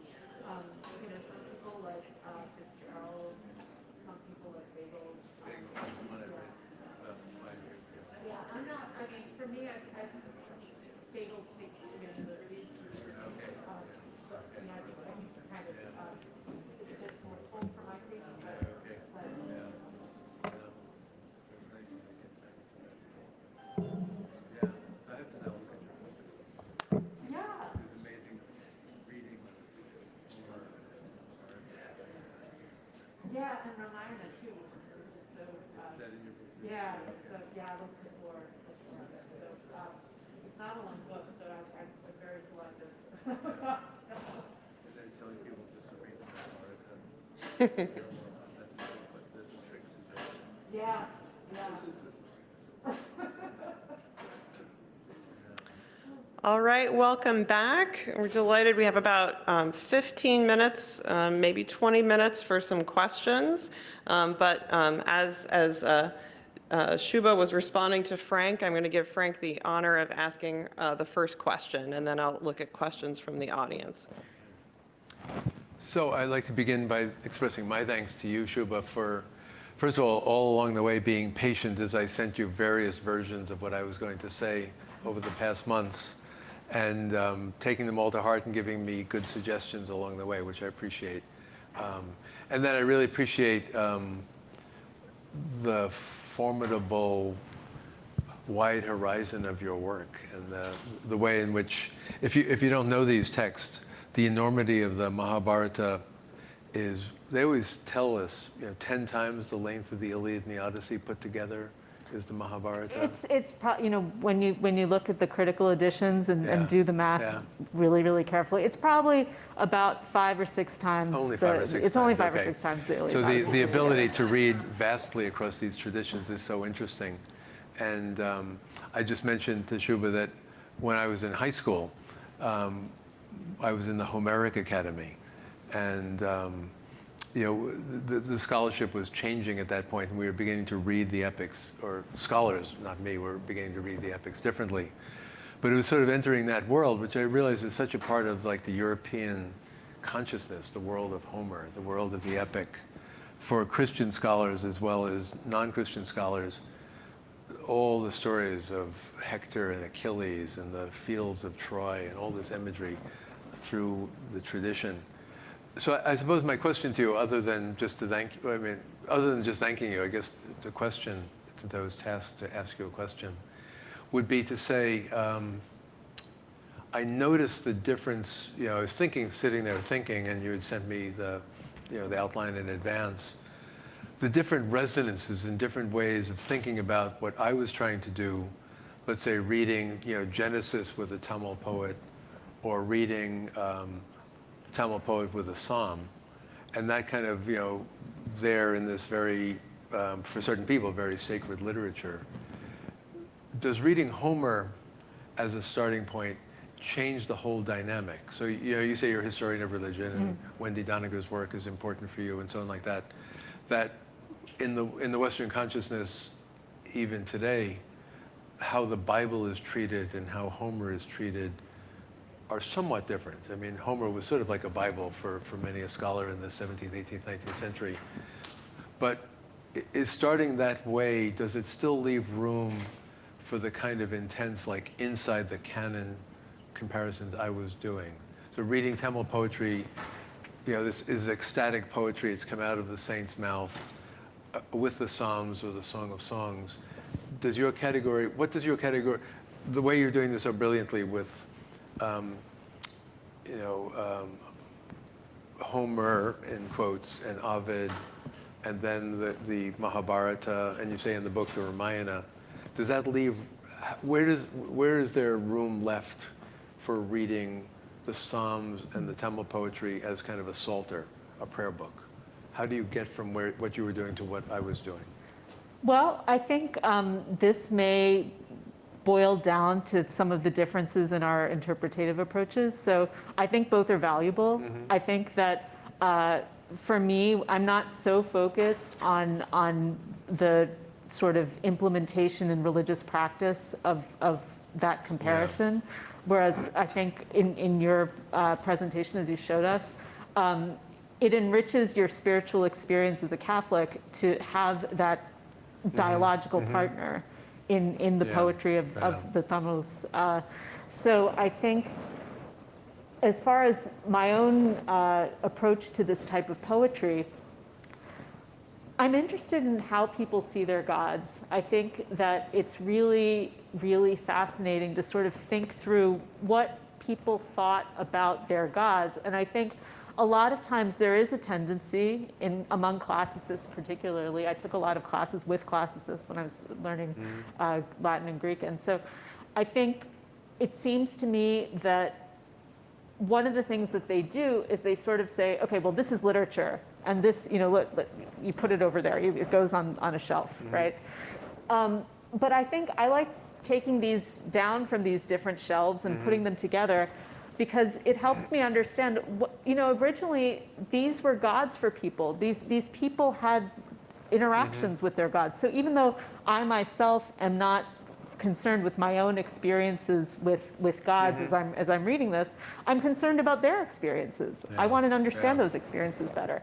And so sometimes it helps to understand what theologians say. So, bringing in Tracy's work or someone like that, or someone like you.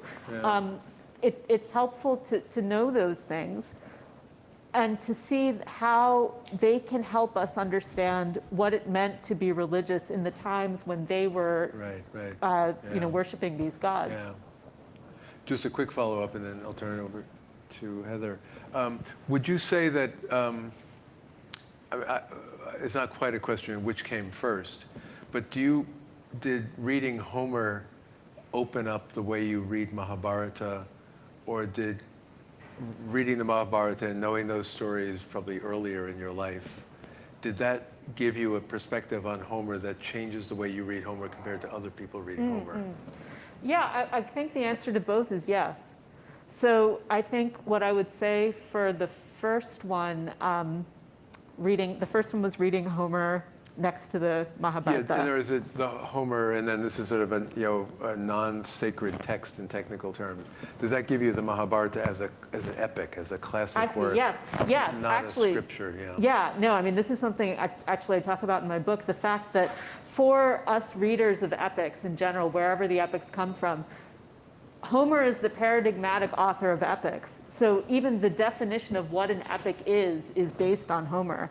So, the early readers of, one of the things I talk about is the fact that for the early people who are studying Homer, when they were coming up with their categories, what they construe as epic poetry is Homer, is the Iliad and Odyssey.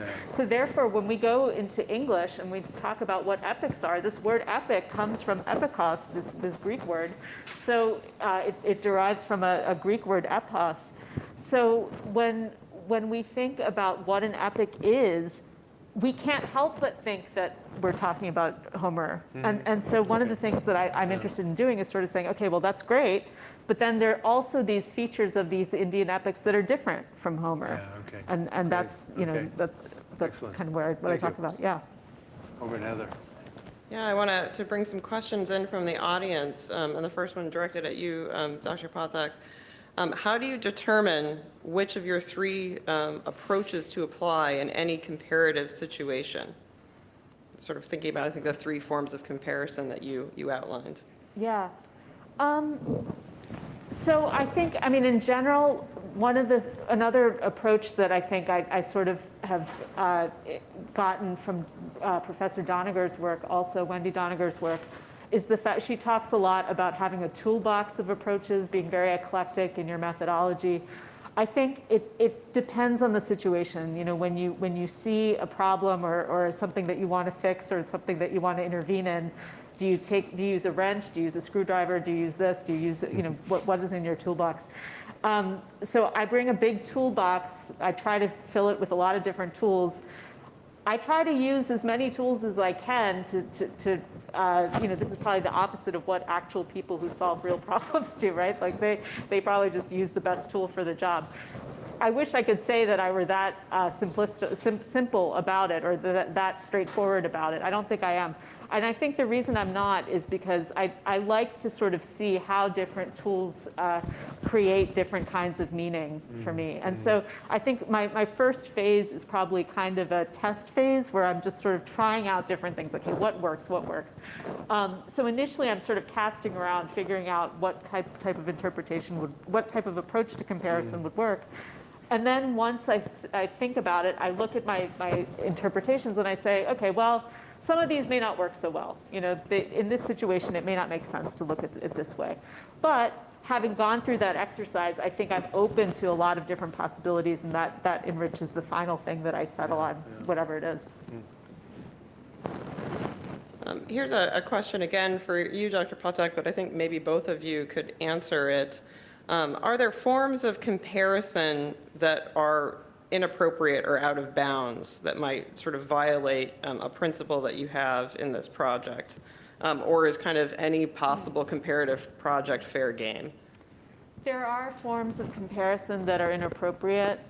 There are actually a lot of theorists who've talked about this.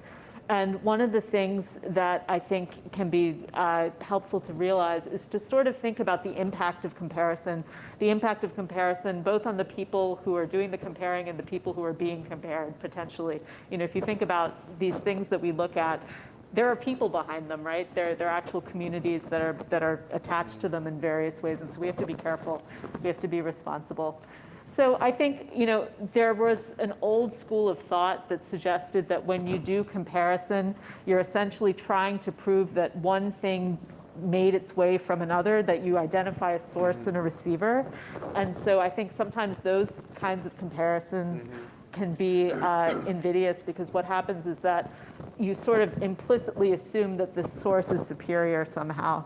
And so I tend to not go for those types of readings. I mean, I think you can sometimes show that historically, and sometimes it makes sense to do that. Like if you're looking, for example, but I would say in that case, I'm looking at it more vertically than horizontally. Like whereas, you know, in reception studies, we do it all the time where we say, okay, there's a story and it's being received, and then it's being retold and being repackaged.